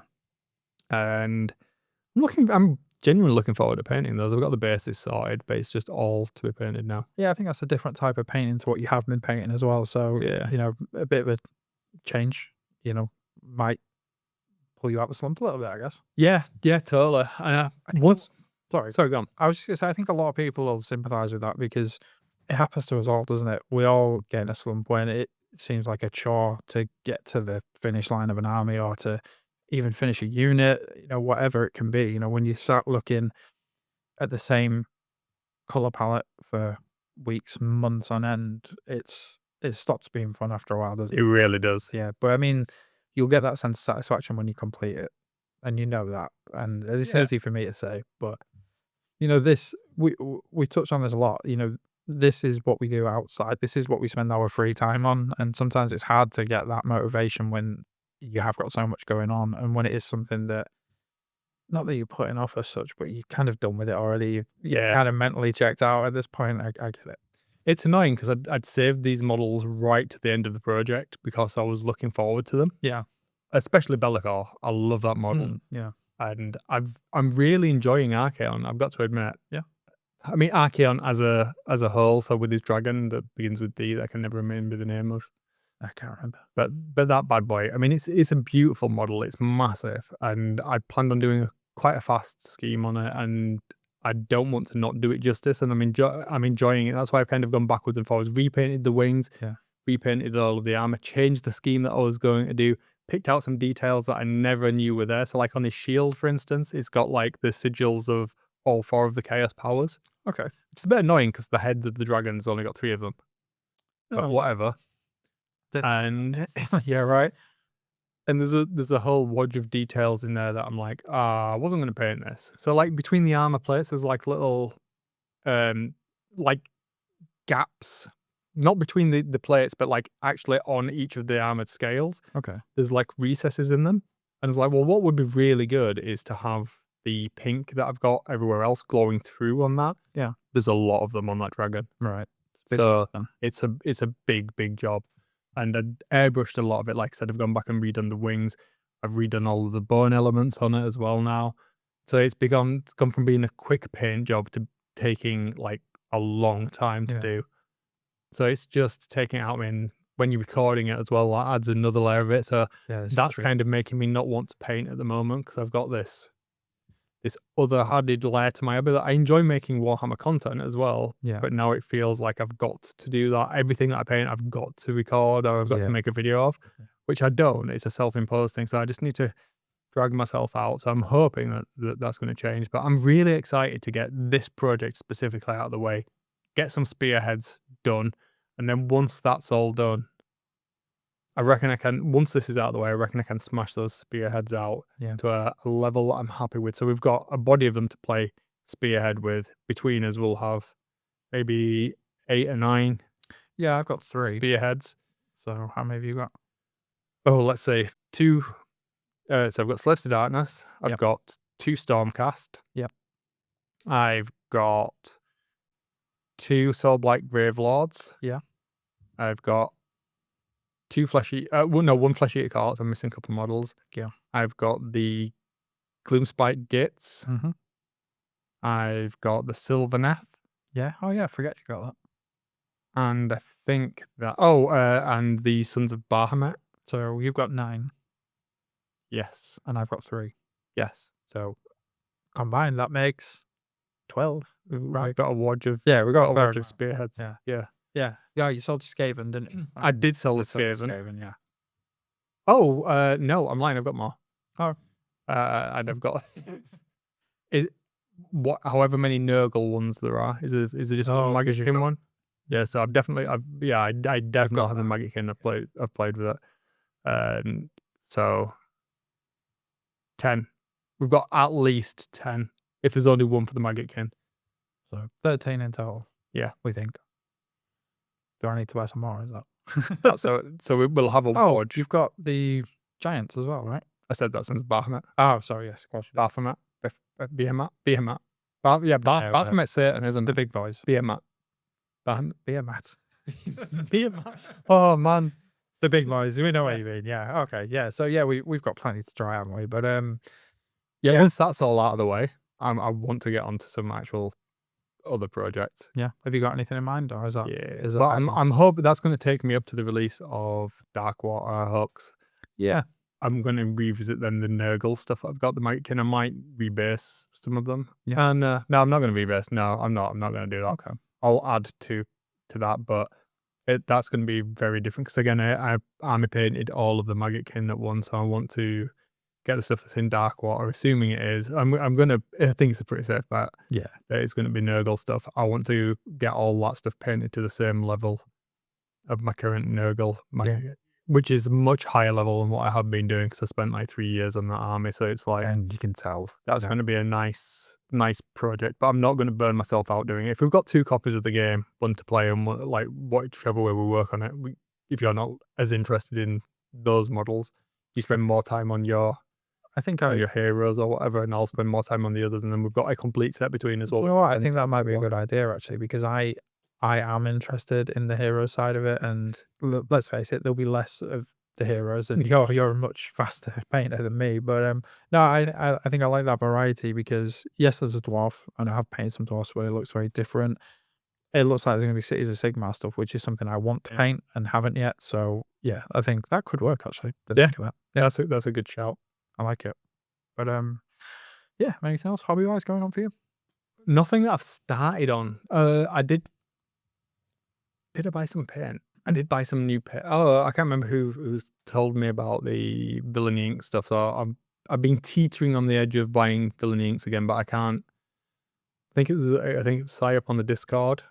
Yeah, because we were talking about the 2 thin coats paint range at the same time because I want to try that. So I was looking at those. I can't reconcile the cost of those inks to buy the set of them. So I've been looking at playing with enamels. Yeah, but not. It's been on the periphery of things. I've been exploring it, but like I say, it's been a bit of a slump. I don't want to commit to it right now when there's other hobby things happening that might cost money. So yeah, all exploratory stuff. Yeah, it's still good. Yeah, it is. I'm hoping next time we'll have something a little bit more positive to talk about. But hobby slumps are a real thing. I've had a couple this year. Yeah, they are. I think I had one before I decided to go for Nighthaunt. I was kind of getting into a bit of a slump with the Fire Slayers, and that's what pulled me up. And I don't think I've been in that hobby slump since. Oh, that's good. I mean, I'm sure it'll come round at some point. It always does, doesn't it? But yeah, I think generally, I think I said it last week actually, I'm in a pretty good place hobby-wise at the moment. I don't have a massive backlog of stuff in order to play with. I've got things on the go to keep it fresh. So yeah, I'm kind of the opposite to you, which is strange, but no, I do know what it's like though. I've been there, and like I said, everyone else has. So you're not the only one that feels that, and it comes and goes. It's swings and roundabouts, isn't it? It is, and it's that feeling of like escaping hobby debt in it as well. It's like I've got stuff built, ready to paint, and I can't see past that now. It's not like I'm not going to do it because it's stuff that I want to do, but I really at this point I want to do quite high level painting again. Yeah, but I want to play the game as well. I really want to do the Path to Glory stuff, and that's where I want to spend more time painting those models because I've still not painted. Yeah, like the Blades of the Hollow King. No, not done that yet. I'm working alongside the other stuff that I've got. My Vampire Lord on Nightmare Steed. I've got him. To do as well. So I've started him. His base is done, but I was working on him, Vordry, Archeon, Be'lakor. 2 grots, and I'm painting the swamp. Not the grots, the Ironjaw and the Shaman, and I'm also doing the Swamp Caller Shaman and another Ironjaw for myself. For a project, and so there's just I'm spreading myself too thin, and none of it's kind of. It all seems like I'm just doing it as a matter of course, whereas I want to spend time on my Soulblight stuff because that's going to play into my Path to Glory stuff that I care about. So there's a lot of stuff going on, and I do want some more skeletons now. Well, I think that's going to take us quite nicely into the next part of the podcast. It is. Talk about Path to Glory. Path to Glory, yes, I should do that, shouldn't we now? This might get you excited again because it's definitely something we need to start playing. So yeah, should we talk about that? Path to Glory then. So we've not quite figured this one out. So we're going to do it on the fly. This is completely off the top of the head. So we've read each other's backgrounds for our characters. And that is going to appear on this podcast somewhere around here somewhere. Don't know where it's going to be. So if you want to skip that, I tell you what, I'll put it at the end of the segment. Don't skip it. It's the best bit. Well, I think it's going to be the best bit. So, but it will be at the end of this segment. I'll put both of our readings of our characters' backstories on there. Yeah. We're going to do dramatic readings for you guys. Well, I'll try to do dramatic. I'll try make it dramatic. As we can, yeah. No, But- I'm only joking. Yeah, so let's give people a overview of what we're trying to craft, where things are going to be set. A couple of you guys have said that this is the sort of thing that you want us to talk about, so we're super happy about that because I'm excited. Yeah. Do you want to give a quick overview, one sentence overview of your character? Oh, a quick one sentence overview of my character. Yeah. He is. Are we doing names? Yeah, go for it. Let's do it. Cool. My character's name is Osric Deathshriek. He is Nighthaunt. We've discussed this. I'm going with Nighthaunt. He is going to be Knight of Shrouds to begin with, at least. His origin city is going to be the free city of Glimsforge in Shyish, which is the setting that we've decided on.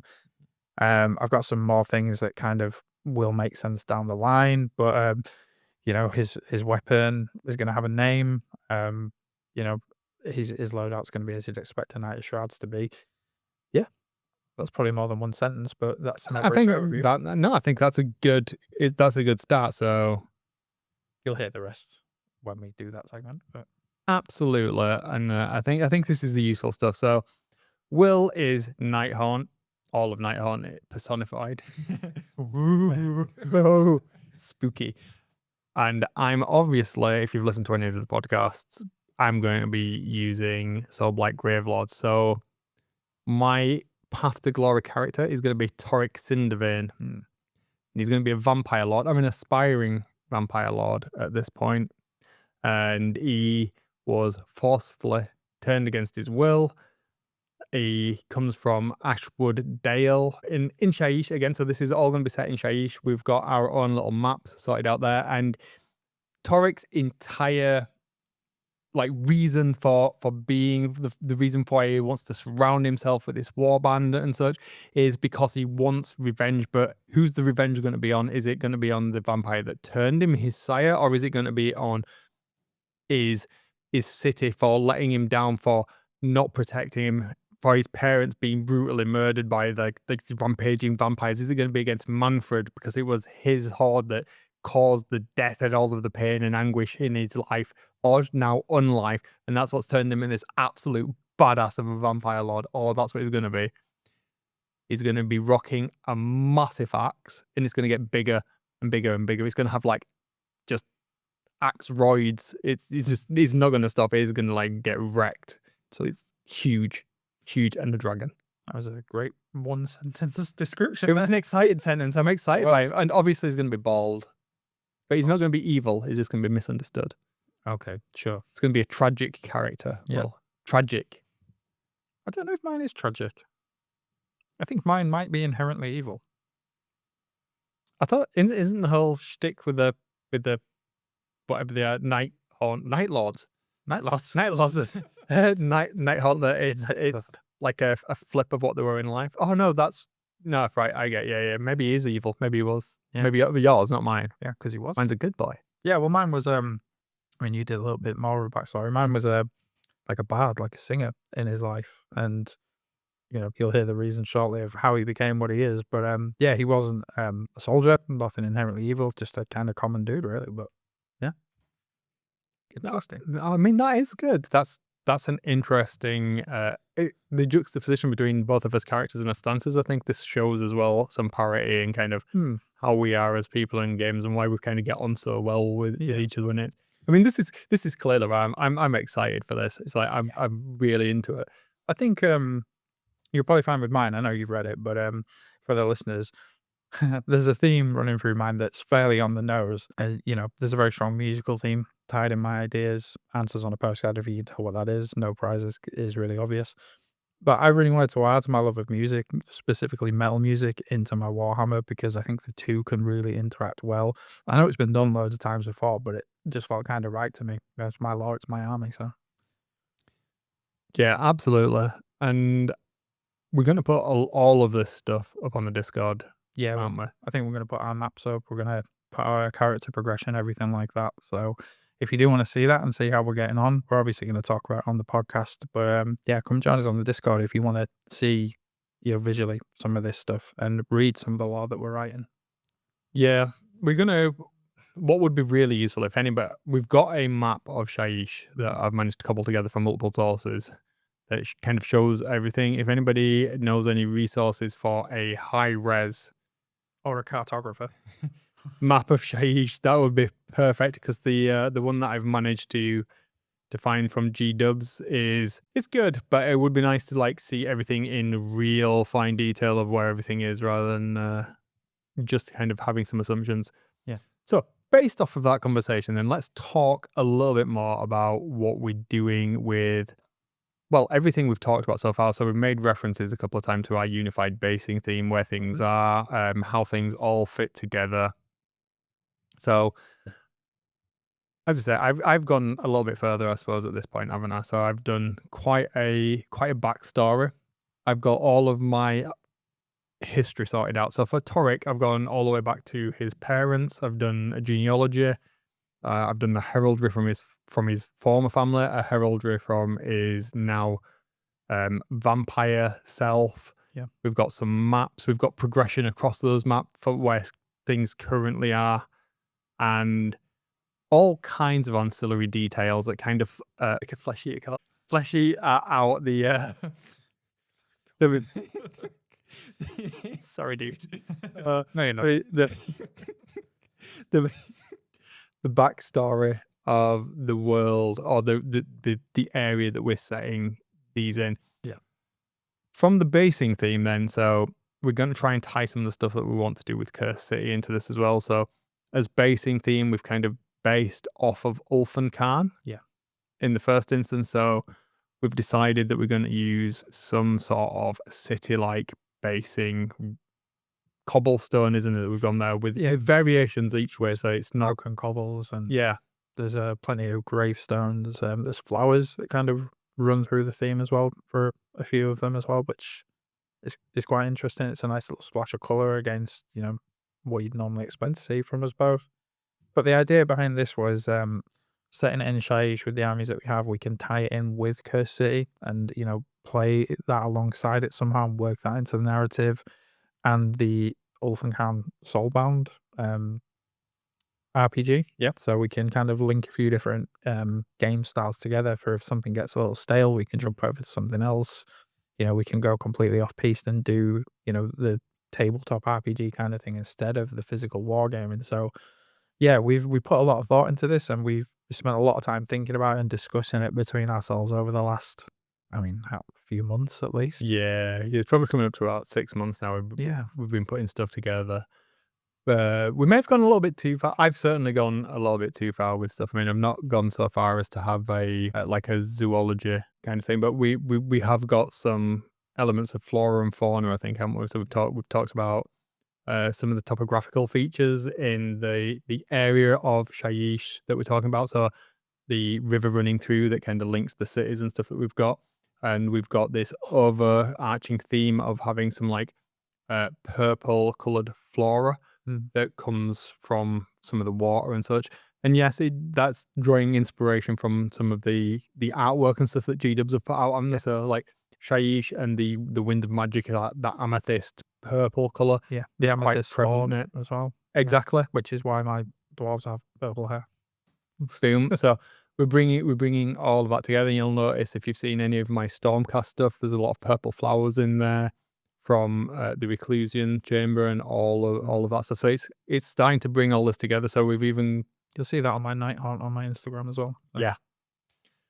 And it's just, I'm excited bringing all of these different things together. It's something that I don't think I've seen done by anybody. Certainly that I've not been aware of. I'm sure somebody else done. I'm not saying we're the first people to do something like this, but I've not seen anybody start to document that journey from start to finish and kind of put that out there in the public for people to kind of get involved in and even feedback on. Perhaps we could do elements where if people were interested in this, they could have like skirmishes or conflicts around us that influences perhaps not necessarily our specific game narrative that we're playing, but influences the path we would take as we go on our journey, because we know other conflicts are happening, and that could then influence what elements we put on the map. Yeah. So perhaps somebody's playing Skaven versus Idoneth or something. Yeah. Idoneth the win, rather than that Skaven Norhole being Skaven it's on the map we draw it as like watered down Bogland or something, because like Yep. wet elves have been wet elfing there, whatever they do with the ethereal sea gubbins. Yeah, I think it's another point to mention is us doing this was a big reason why we wanted to start this podcast, because we wanted to be able to sort of share what we're doing, because you said quite rightly, this is a side of Warhammer that we love, this creative element, this lore and narrative fluff side of things. I know we said it till we're blue in the face, but this is what we really want to share with people, because we haven't seen it being done and shared online a right lot. So that's the thought process behind this. And some of the people that we've spoken to, and when we've talked about Path to Glory on the podcast before, we've got some really nice comments and people saying that they're looking forward to it. So we're really excited to share it with you, even if you're not planning on playing along, or if you don't know much about it. The lore side, I think, might be interesting to you as well. Yeah, absolutely. And should we talk a bit? I've said so a lot, though. I've just noticed that. Let's talk a little bit then about what we're going to do with the modeling and the hobby aspect of this. And I don't know. I think we've both started to go down this path again, haven't we? And as part of the progression for the characters, as they move through this narrative journey, this exciting tale that we're going to tell, and we're going to use that as the impetus to pull in various modeling opportunities. Yeah. That doesn't mean we're going to start doing blue steel everywhere. It means we're actually going to make some little plastic men look like what we're talking about. Oh yeah. So in the first instance, I'm going to use this as a starting point to actually start enjoying the modeling aspect and the painting aspect a little bit more, after coming from that massive army painting problem that we've just talked about and that hobby slump. So I've got a couple of bases that I want to work from. So my first model that will be the first iteration of Toric will be based off of the bald dude in the Crimson Court box set. So I've got a couple of him now. Yeah. They'll be converted, obviously. So we're going WYSIWYG as we acquire new war gear and equipment. Certainly, as I acquire for my character, I can't speak for you, Will, but as my character acquires new women and equipment and armor and such. Did you say acquires new women? I mean, you might do. He's a vampire lord. I mean, but it can be women, men, whatever. I don't know. I don't know how I conflated equipment with women there, but if that's what you heard, that's what you heard. So yeah, I think, to be honest, the character that I've chosen, Knight of Shrouds, I like the idea of the current loadout that he has, and I think the next natural progression will be to be him on the Nightmare Steed and to work around that element. Where I go from there, I'll be honest, I'm not sure yet. I've got a couple of different ideas, and there is potential for a conversion that I've been thinking about. really? The Reikenor model. All right, cool. Because that's the dude on the horse, isn't it? Yeah. Yeah. The winged horse. The big winged. The winged ghost horse. So there is something in there that I think down the line, when I've maybe leveled up my modeling and painting a little bit more, which I think this is going to help do, because this is a gradual progression where the army gets bigger and bigger and bigger. So it's not like we have to paint a full army in one go.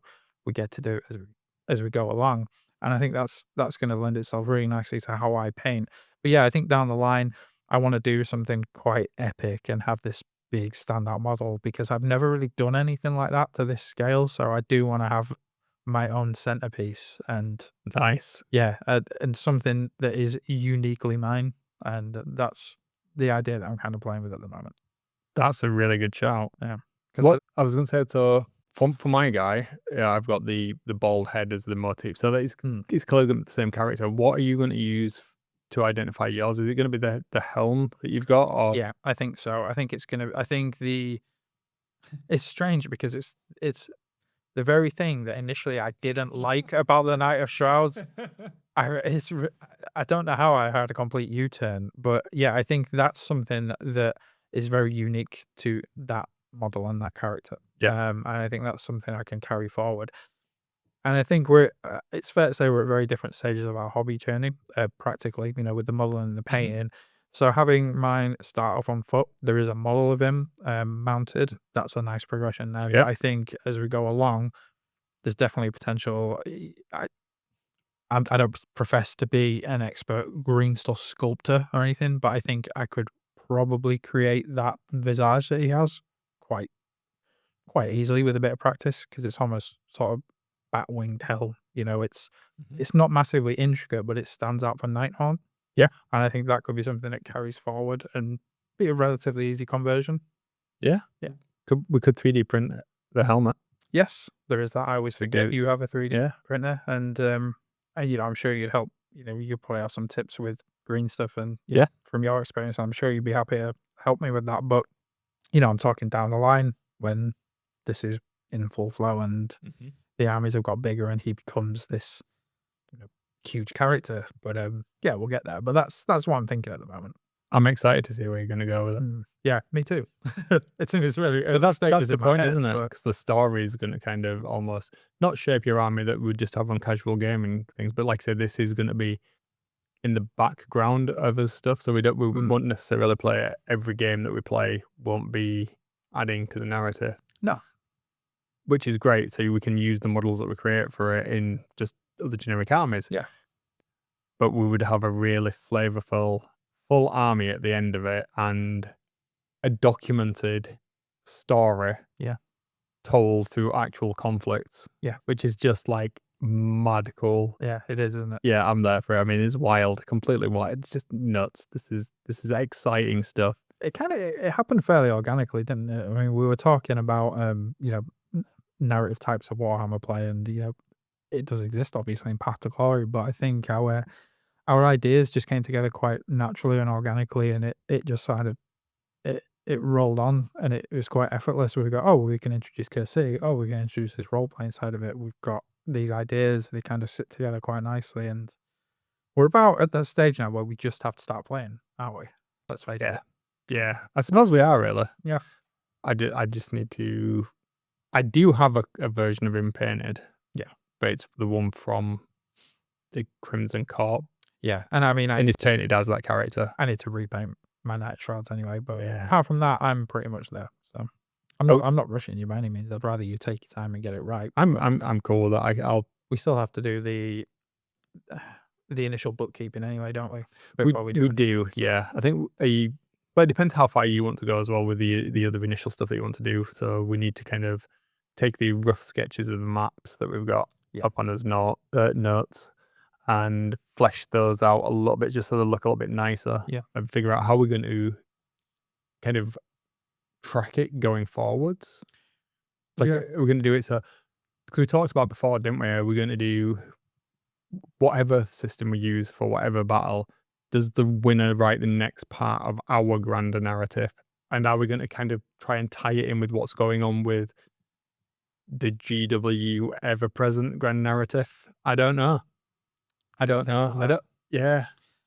Part of me says yes, but part of me says no at the same time. I feel like we've got, I mean, part of the GW grand narrative at the moment is not based in Shyish, is it? No. So it kind of is a no initially for me. And True. I think it gives us freedom to stay in one of the mortal realms, and we can sit there and make that our own. I know it sounds really pretentious, but while the focus is on Gyron or wherever, we know Shyish is there. It's well established. There are documented places. Our armies sit there naturally. It makes sense for us to at least start there, I think. Yeah. No, I like that idea. I like that idea a lot. And it does kind of lend itself as well. So another element to all of this is, I think we've touched on it backwards and forwards in all the updates over the past couple of shows. I picked up the Realm of Battle boards a while back, and I started to paint those. So we're going to paint those to match this realm specifically and our basing schemes for that. So I think keeping it in this realm, and there's some customizations that I want to do to those Realm of Battle boards, like put the river on there that flows through, but make it in such a way that it's like we can put it on the boards after as an element, so we can still change the orientation of each one of those 6 tiles to give us various landscapes, but we can have that consistency from our map as to how the topology of that river flows, and I'll make that into a couple of different segments so we can put them on the board as I mean, we can have it as a gameplay element. We can house rule that, and I think we should do. I would encourage us to do that. Yeah, I think this is the side of the hobby that we're both really interested in. Isn't Yeah, it? Yeah. And yeah, we've got a pretty cool setup. You know, there's gonna be some cool photos. You never know, we might even record some of the RPG style sessions that we do as we go. That could be quite an interesting thing. You never know where this is gonna take us, how long it's gonna take us. This could be going on for a couple of years. I wholly expect it to be years long. I mean, I'm happy with it. Yeah, me too. I almost knew what I signed up for. Good, you accepted. I'm almost tempted, to do, cause like the immersion's a big thing, I think, for both of us. Yeah. I'm fortunate enough to have a gaming space that kind of works for something like this, to have a permanent setup. I'm almost tempted to do a backdrop for the boards. Okay. So it kind of for the photo phase. Yeah. Of each term. So we have the backdrop of Gyrin, of Shyish in there, perhaps with something like the Crimson Keep in the mist showing through. Say, just look nice. I'm definitely not going to use this as an excuse to buy Pro Blends or anything like that. What's Pro Blends? Like a beagle nose lens. On the Pro Blends. Yes, I thought you said Pro Blends. I definitely want to get some Pro Blends in there, especially on the wings of my dragon. So my throat is going. I'm definitely on the cusp of getting my kids lurgy. Oh, don't give it back to me. I've just got shot. But you'll be immune by this point. This is what you get for working in the sector that I work in and having children. It's just like it's constant infection vectors, Nurgle sods. Yeah, so I think that like having that I would enjoy.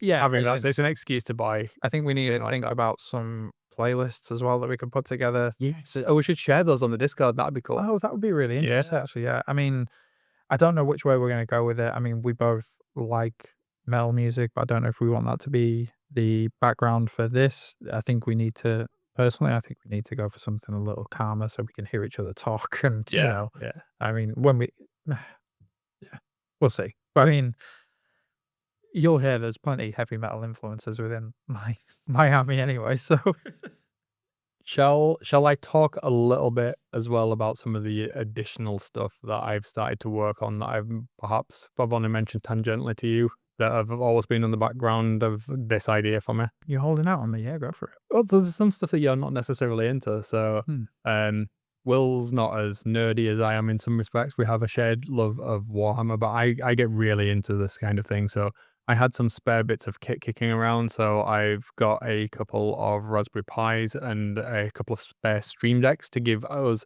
basically sound pads on each side of the gaming setup that I've got now. So I do know what a Raspberry Pi is as well. So boom. Maybe I am more of a nerd. Sweet. So yeah, we've got a couple of little controls set up, little Stream Decks with these, so we can have zone sound effects for the army. You can have whatever you want on there. You're not allowed. It's literally, I'm going to code it so that you cannot have humorous ones. Okay, but sort of like for galloping sounds, battled in, clashing, like screaming, that kind of things. Yeah, that kind of thing. So either of us can do it. So I think, again, just for the immersion side of things, and I've got that now linked in with XP too. I've got the lights above. Yeah. So this is going to be more of a visual thing to kind of describe this, but I've got a studio light set up with like 6-point lighting and a couple of special effects lights as well. So they're RGBA lighting effects. So as we're playing certain rounds, or we can have this pre-programmed where we have certain sequences or macros of lighting effects and sounding effects playing at the same time as we're playing certain elements of it, or as we do like story exposition between like battle rounds, or we have the story phase where we can tell each other like dramatic readings of what the narrative is to progress each battle round. If we want to do something really cool and do an asymmetric battle, I'm excited for this. It was going to be a surprise, but I just couldn't. You should see the look on his face. That sounds really cool, mate. I'm there for it. I mean, that's the level that I wouldn't even know where to start. But with your background and what you've done for however long you've done it, this is you in your element, isn't it? With the audio visual stuff. Yeah, I like it. I've wanted to do it for years, but I've had nobody really kind of share that with it. It's just been casual, like one game stance. That's cool. I mean, maybe we'll get to the point where maybe we film some things as well. We might think about, filming some shots or filming sections. If we get to that point, that could be something that we. I think we could definitely put stuff up on the Discord, some like nice shots of the battle. I don't think we need particularly our ugly mugs in the shots, but like I think people. No, I mean yours is available to see on your YouTube channel, isn't it? But yeah, I think documenting something like this for other people perhaps that want to do similar and sharing all of our learning so people can expand on it. I'm big on the idea of kind of putting it out into the community and letting other people do that rather than it being. I had a few thoughts of maybe doing something in almost like a blog format, but yeah. I don't know what you guys want. Would you like that? I'm excited for it. I'm excited. Yeah, I mean, we could do this. I think either way, we're going to document this anyway. If we get 5 people listening, a few people engaging with us, then we're going to be doing it anyway. So it'd be cool to have some participation, some engagement with it. Obviously, it's just something that we're really passionate about and we're really excited to do. And we just thought we cannot be the only people in the world that want to do something similar, or at least want to hear about it. And share it. Yeah, that's it. Yeah, that's it. It's more fun the more people know about it. Yeah. But I know. I think we'll segue into the background of our characters. Yeah. And I tell you what, you guys get in touch with us and you let us know what you think about this, because this is where we kind of want to go with this. And perhaps, just maybe, possibly, if you look hard enough and squint, you'll be able to see that this is probably going to happen as well for 40k via the medium of Kill Team. Yep. Definitely not full fat 40k, but Kill Team. It'll be a more intimate story. Yeah, smaller scale, I think. But very grim and very, very, very dark. In the shadowed free city of Glimsforge, where the line between the living and the dead frays with every toll of a grave bell, there once lived a bard unlike any other. Osric, a singer of funeral hymns and forbidden laments, rose to fame for songs that stirred the soul like a mourner's touch. Born beneath the pallid moons of Shyish, Osric was the son of an undertaker, Merrin Osgrave, who was rumoured to be dabbling in some sort of amateur necromancy, and grew up wandering Glimsforge's city walls. There, on a night, he claimed to hear whispers bleeding through a hole in the sky, a rift through which he said music from the afterlife bled into the world. His greatest bardic composition was said to be transcribed from that unseen void. His voice, mournful and powerful, became both art and omen. His lyrics warned of realms crumbling into silence, of a rift through which the stars screamed, and of the falling world beneath the blackened sun. Lady Alinda's orders, the vampire Vardus the Silent, and his legions descended upon Glimsforge. Osric stood atop the highest watchtower, singing a final dirge said to echo through the veil itself. The defenders faltered, not from weakness, but from despair. A silence deeper than death fell over the city before it burned. Osric disappeared that night, not killed, but claimed, his soul shackled by Nagash and drawn into the eternal procession of the damned, while the city around him fell. Now, he lives again, not in glory, but in shadow, a knight of shrouds, clad in rusted regalia under a cloak of wailing souls, wielding his deadly sword, Sabbath's End. Accompanied by his fearsome band of Nighthawk companions, the procession of the grave, his once living voice has become a spectral howl that shreds the carriage and stirs the dead. In battle, he is preceded by an icy wind that carries his war call. Osric seeks the hole in the sky, a mythical fracture in the fabric of Shyish, said to lead to a place where even the gods fear to tread. His final verse lies there, one perfect chord that will either complete his eternal lament and elevate him to the self-proclaimed Prince of Darkness, or end it forever. Whether his quest is redemption, defiance, or delusion remains unknown, at least for now. Toric's story begins, perhaps not as you might imagine, not in a grand citadel of the damned, but in an almost idyllic hamlet in the deathly realm of Shyish, close to the Ulfan Khan border, or at least what might be called idyllic in this Sigmar-forsaken place.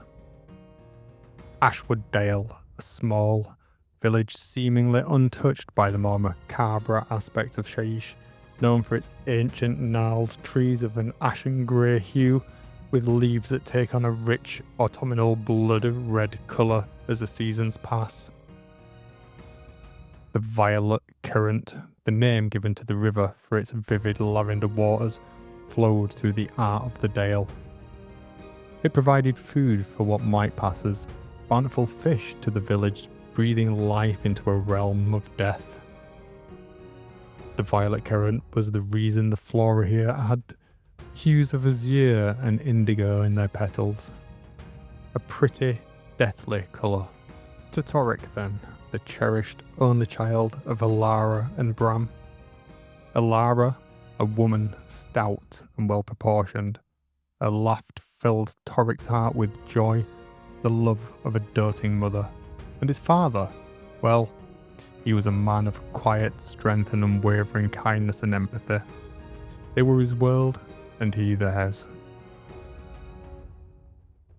Toric's life was poor, but his childhood was filled with the mundane joys of village life, fishing in the violent current and helping his parents farm out a meagre existence.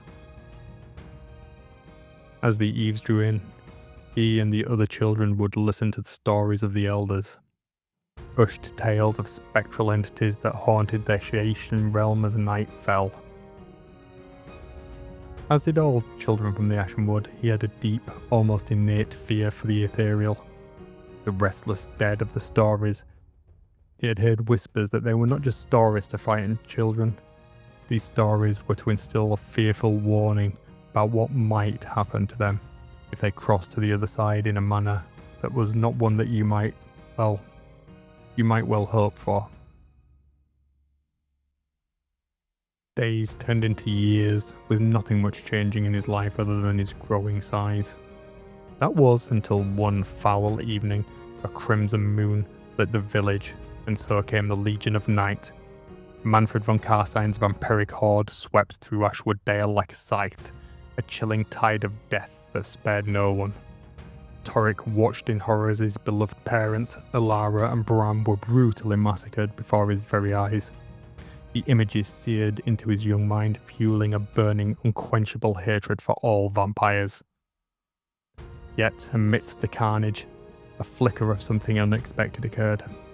One of Manfred's blood knights, a stern but ancient warrior, by the name of Vardus the Silent, witnessed the boy's defiant despair. Perhaps a ghost of his own lost humanity, or a cruel sense of irony stirred within Vardus.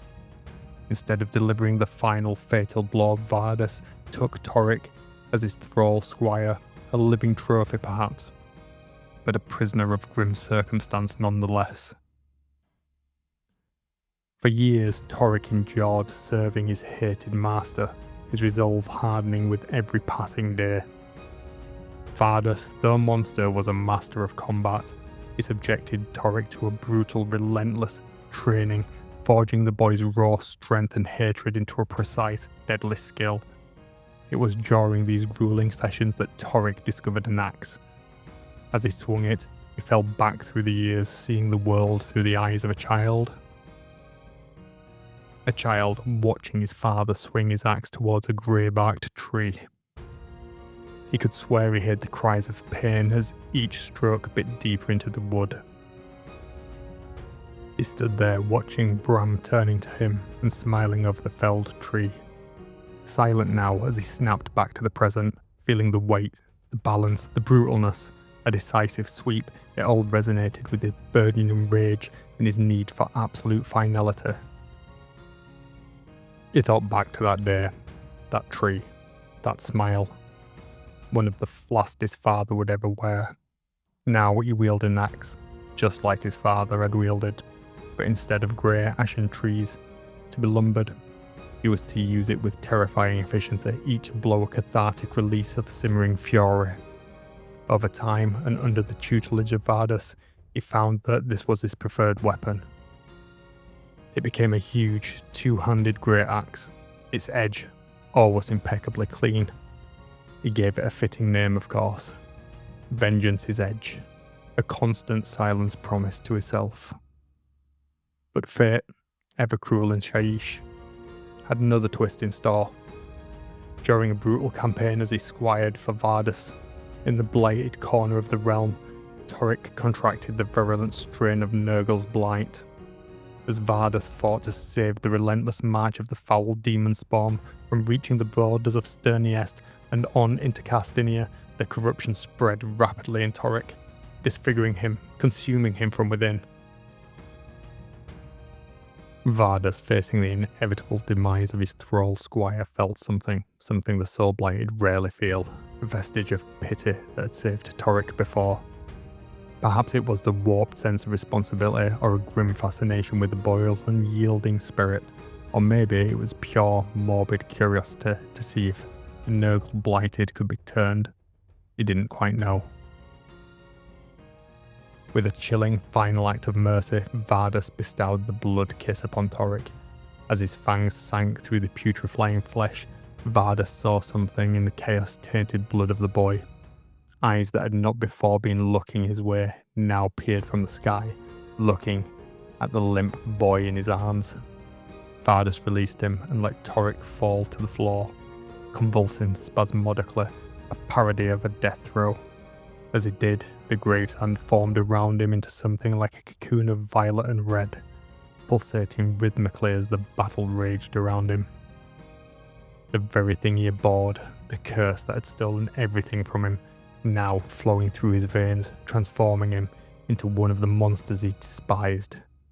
Ripping at the flesh-like cocoon, gasping for air, he tore it open, emerging anew. His skin had taken on a pale bluish hue, his thick black hair no more, and his form now that of a powerful, muscular-framed, soul-blighted vampire. What cruel parody of revenge was this? To become one of the things, one of the monsters that had slaughtered his family, his village. They'd taken everything he had, and now he had taken it. He was one of them now. No. He wouldn't forget what he was, who he was. He wouldn't. The transformation was agony, not just physical pain. He could hear everything, see everything, feel everything. No, not feel. The soul-blighted couldn't feel as a human does. He was aware of everything. No longer human, he was a hunter, a predator, a killer. Yet, for some unknown reason, at its core, Torrik remained, his profound hatred for those who revel in despair, his ingrained humility, diminished but not gone. In its place, an absolute unwavering resolve to not succumb to the beast within, to remember, to have his revenge. His battle, his constant companion, a gnawing hunger for blood warring with his soul's refusal to succumb to the mindless predator like so many others have. He forces himself to make impossible choices, each decision a tightrope walk between survival and damnation, each choice bringing him closer. To what? Salvation? No, closer to revenge, closer to slaying every single last one of those horrors, to ridding Shyish of not just the soul-blight curse, but of all Nagash's wretched, vile kin. Torrik would walk the path to glory as others had, but his path to glory wouldn't be one leading to a demi-godhood. He didn't want a seat in the pantheon, he wanted to end it all. And he will do nothing less than make sure that that is his glorious reward. Over time, he became known as Cindervane, their hatred for everything running like blood fire through him. No, as a fledgling vampire lord commanding a small but shambling horde of the undead, Torrik seeks a path of grim retribution, a way to fight the very darkness he himself embodies. But there is another insidious torment, the ethereal whispers of Lady Alinda, Mortarch of grief, a mournful, haunting voice ceaselessly tempting him, preying on this profound loss, urging him to surrender to the sorrow, to join her legions of the restless dead in an eternal lament for his long-dead family. Her whispers a constant reminder of his greatest fear, to become one of those spectral horrors, to exist in endless sorrow, a creature of pure, unfeeling grief. Never to have peace, never to have his revenge, never to have his own end. It is only by the grace of Sigmar that I live, but I am so very cold and so very hungry. After the attacks by the Chaos Filth in the pass above Skalvad, I became separated from the war party and have seen no living soul since.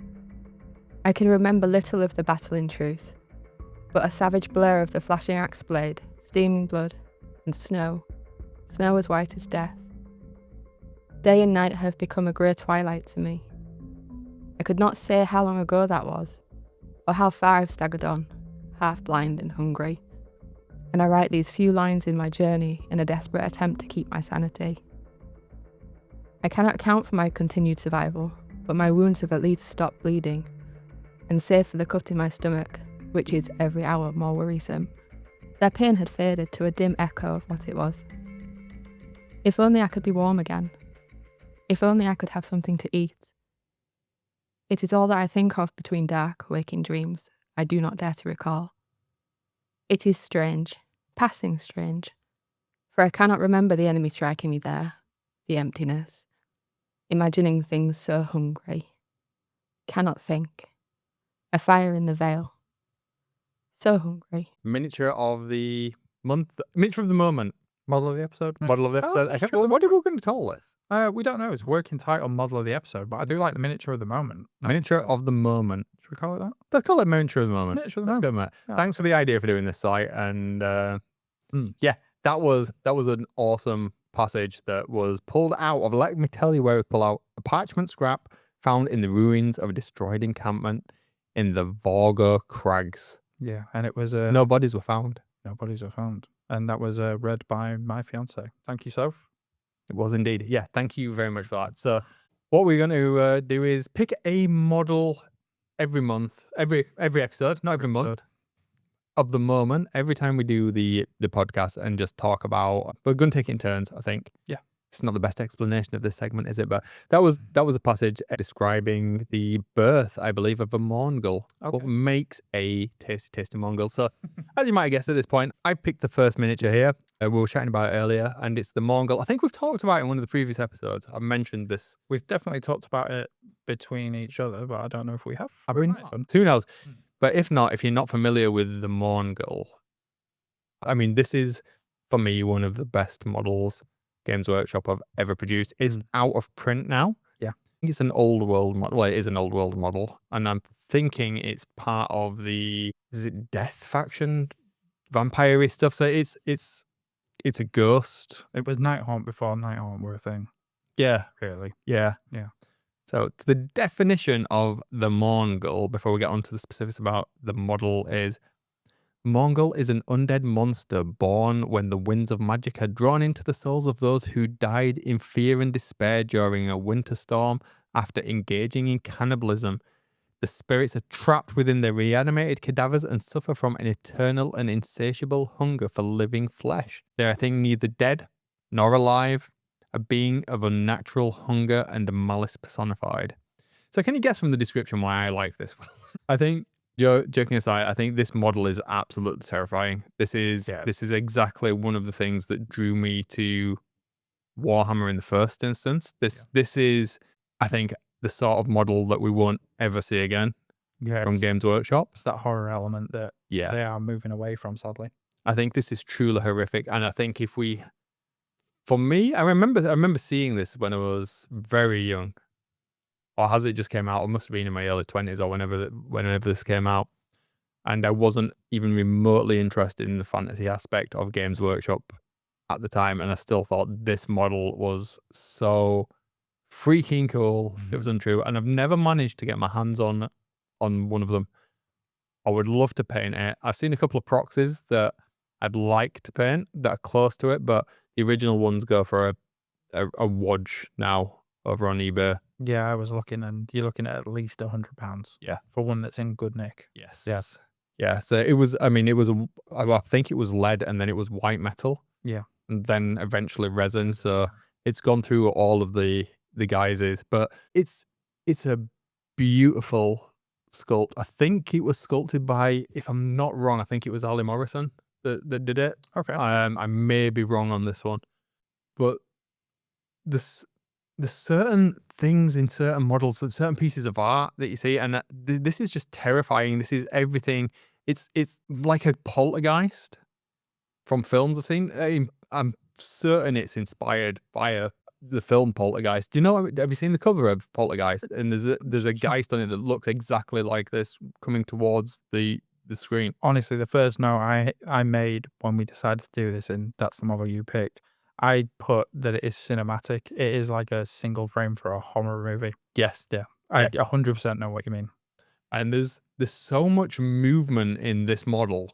Considering how old it is, this is so much more dynamic and terrifying. It's simple, but there's so much scope to make a truly amazing piece of art from this, let alone a cool gaming miniature.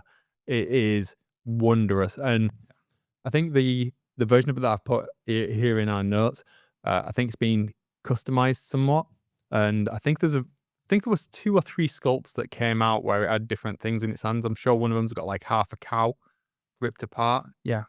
And it's nuts cool. And the lore surrounding it is so dark as well. I mean, that's terrifying. Just that passage. I mean, the passage that Sophie was read out was amazing as well. I mean, it is cinematic, but then the actual lore of how this is created, it's almost like a Wendigo, I think, in some respects, isn't it? But I mean, I didn't know a lot about the lore, but I did read the old war scroll. And one thing I pulled out of it, it says that living creatures feel their souls being eaten by it. I mean, that's metal as hell. yeah, right. It's really cool. There's nothing better. I think if you've not seen this miniature, let's shall we put a link in the show notes to like wherever it is, like a fandom link or something to it, 'cause it's not up on the Games Workshop website anymore, unfortunately. But it is just brutal. I would love to see a reimagined version of this. I think this is one of the areas where 3D printing can really help, because something like this is never going to appear again. It's something that I would love to see appear in your Nighthaunt army. I think this is absolutely the aesthetic that I would want my Nighthaunt army, if I was collecting Nighthaunt, to have. Yeah. There's nothing wrong with the models at the moment. I think we've talked about like how great we think the current range of Nighthaunt is, but can you imagine it done like this, like properly scary? I mean, oh yeah, yes, I'd love to see it redone in plastic. I can almost imagine it in a box with like dual build options as a corrupted spirit or ghost lord or something. To me, this looks like it's almost a prototype for Nighthaunt. That's what I got from it. It's got that aesthetic DNA for the Nighthaunt range that we see now, but it has shifted because we don't have that horrific element that we did have. I mean, I think I just said it, isn't it? It's almost like Nighthaunt before there were Nighthaunt. Yeah. It is sad that we have moved away from that element, but I didn't even think about a 3D print of something similar, and that could be something that either of us could work into a Death Faction army, really. Oh yeah, totally. So, I mean, there's so much that I remember when I first saw this. I mean, the obvious thing that really is terrifying is the mouth. Yeah. I mean, it's nothing without that. That is just, it's a huge gaping maw, and how it's portrayed is just, it's so realistic in the proportions compared to some of the stuff we see now, that I don't know, it adds another layer of horror to it, for me anyway. And I think there's potential here if you didn't want to have the wispy ghosty things, which is probably the only weak point on this compared to like how it's done on the current Nighthaunt. if you look at the back of it, how it's at first when I saw the original version of it years ago, I think I thought it was with entrails kind of like hanging down. Yeah. And that's what like I probably customize it to Yeah, it look like good. that. The spirit trails, the etherealness of the current range is obviously like realized much more. I don't know what the word is. Overtly. Yeah, in plastic with modern production techniques, whereas this it doesn't really have. But I can imagine this is also having the rest of the body there, and it being more of a physical being as well, being almost like more of a Wendigo, like big lanky legs, almost like a Slender Man, but like an horrific take on Slender Man rather than that dehumanization of it that we have in that kind of creepypasta style, having something more. Do you know what? Now you said that, if you imagine that with legs, with that full body, I could see that working in Flesh Eater Corpse range. Yeah. You're absolutely right I there. think it's one of them models that if you had a bit of time and had a really good idea, you could put that in most death factions and you could make that your own. I think I could, if I had this mini in, unedited format, not that I'll be able to find it for a reasonable price, I think I could make that wispy spirit trails, like you said, to go with my Nighthaunt army, and I could paint it in a similar way and that would look good. On the flip side, I think you could paint that in Flesh Eaters or to go with your Soul Blight in whatever way that you wanted to do, and that would also work. So it's sad because it is a really versatile sculpt. Yeah, I know resin sucks. We could work with it for something this good though. Absolutely, yeah. If I ever see it, I would pay a reasonable sum of money for this. Yeah. I'd probably go up to like 80 quid if it was Really? if it was new Mm. and I didn't have to mess about with it. It was fully complete. Yeah. Even if it was metal, I would definitely have one just as a Metal might be easier to work with, actually. Yeah. just as a pet project, like as something that I wanted as a display piece, or even just to have it. But I do want to paint it. So Yeah. if I ever come across one reasonable, I will 100% pick it up. But If yeah, anyone's- this is Anyone my selling one, let us know. But no, I think that's a super cool model to kick this segment off with, actually. This came together really quickly, didn't it? This section, and I didn't know what you were going to pick until you told me, and then obviously, but yeah, looking at it, completely understand why you picked it. Yeah, I'm there for it. It's something else, isn't it? But it is so sad that it is discontinued. But I kind of get why, but I wish it wasn't. Really wish it wasn't. Me too. Yeah. I hope you enjoyed the segment then. So that was my pick. This time I'll be interested to see what you come up with next time then. Yeah, I mean, I've got a couple of weeks to think about it, but I've got a couple of ideas, but wait and see. Yeah, we're gonna do the lore part as well because I like that bit of a dramatic reading and stuff like that. Kind of gave a little bit more Yeah, I think understanding to it. I think we've got a lot of ideas now, haven't we? Yeah, I'm excited for this. It's a good shout. Thanks, Si, for suggesting it. Yeah, and thanks again, Soph, for the reading. That's about it for this episode, I think. Yeah, I think we've covered everything off there. Hopefully, you enjoyed the spattering of dramatic readings we've had of our Path to Glory lore, of the model of the moment, and you're going to enjoy, hopefully, the future coverage of our progression on Path to Glory. Yeah. On how we're going to do it. It'd be nice to make some progress on it, I suppose. So we'll let you know how we get there over perhaps the next month or so. Yeah. As we've made a little bit more progress and we work towards actually playing games in that setting. Yeah.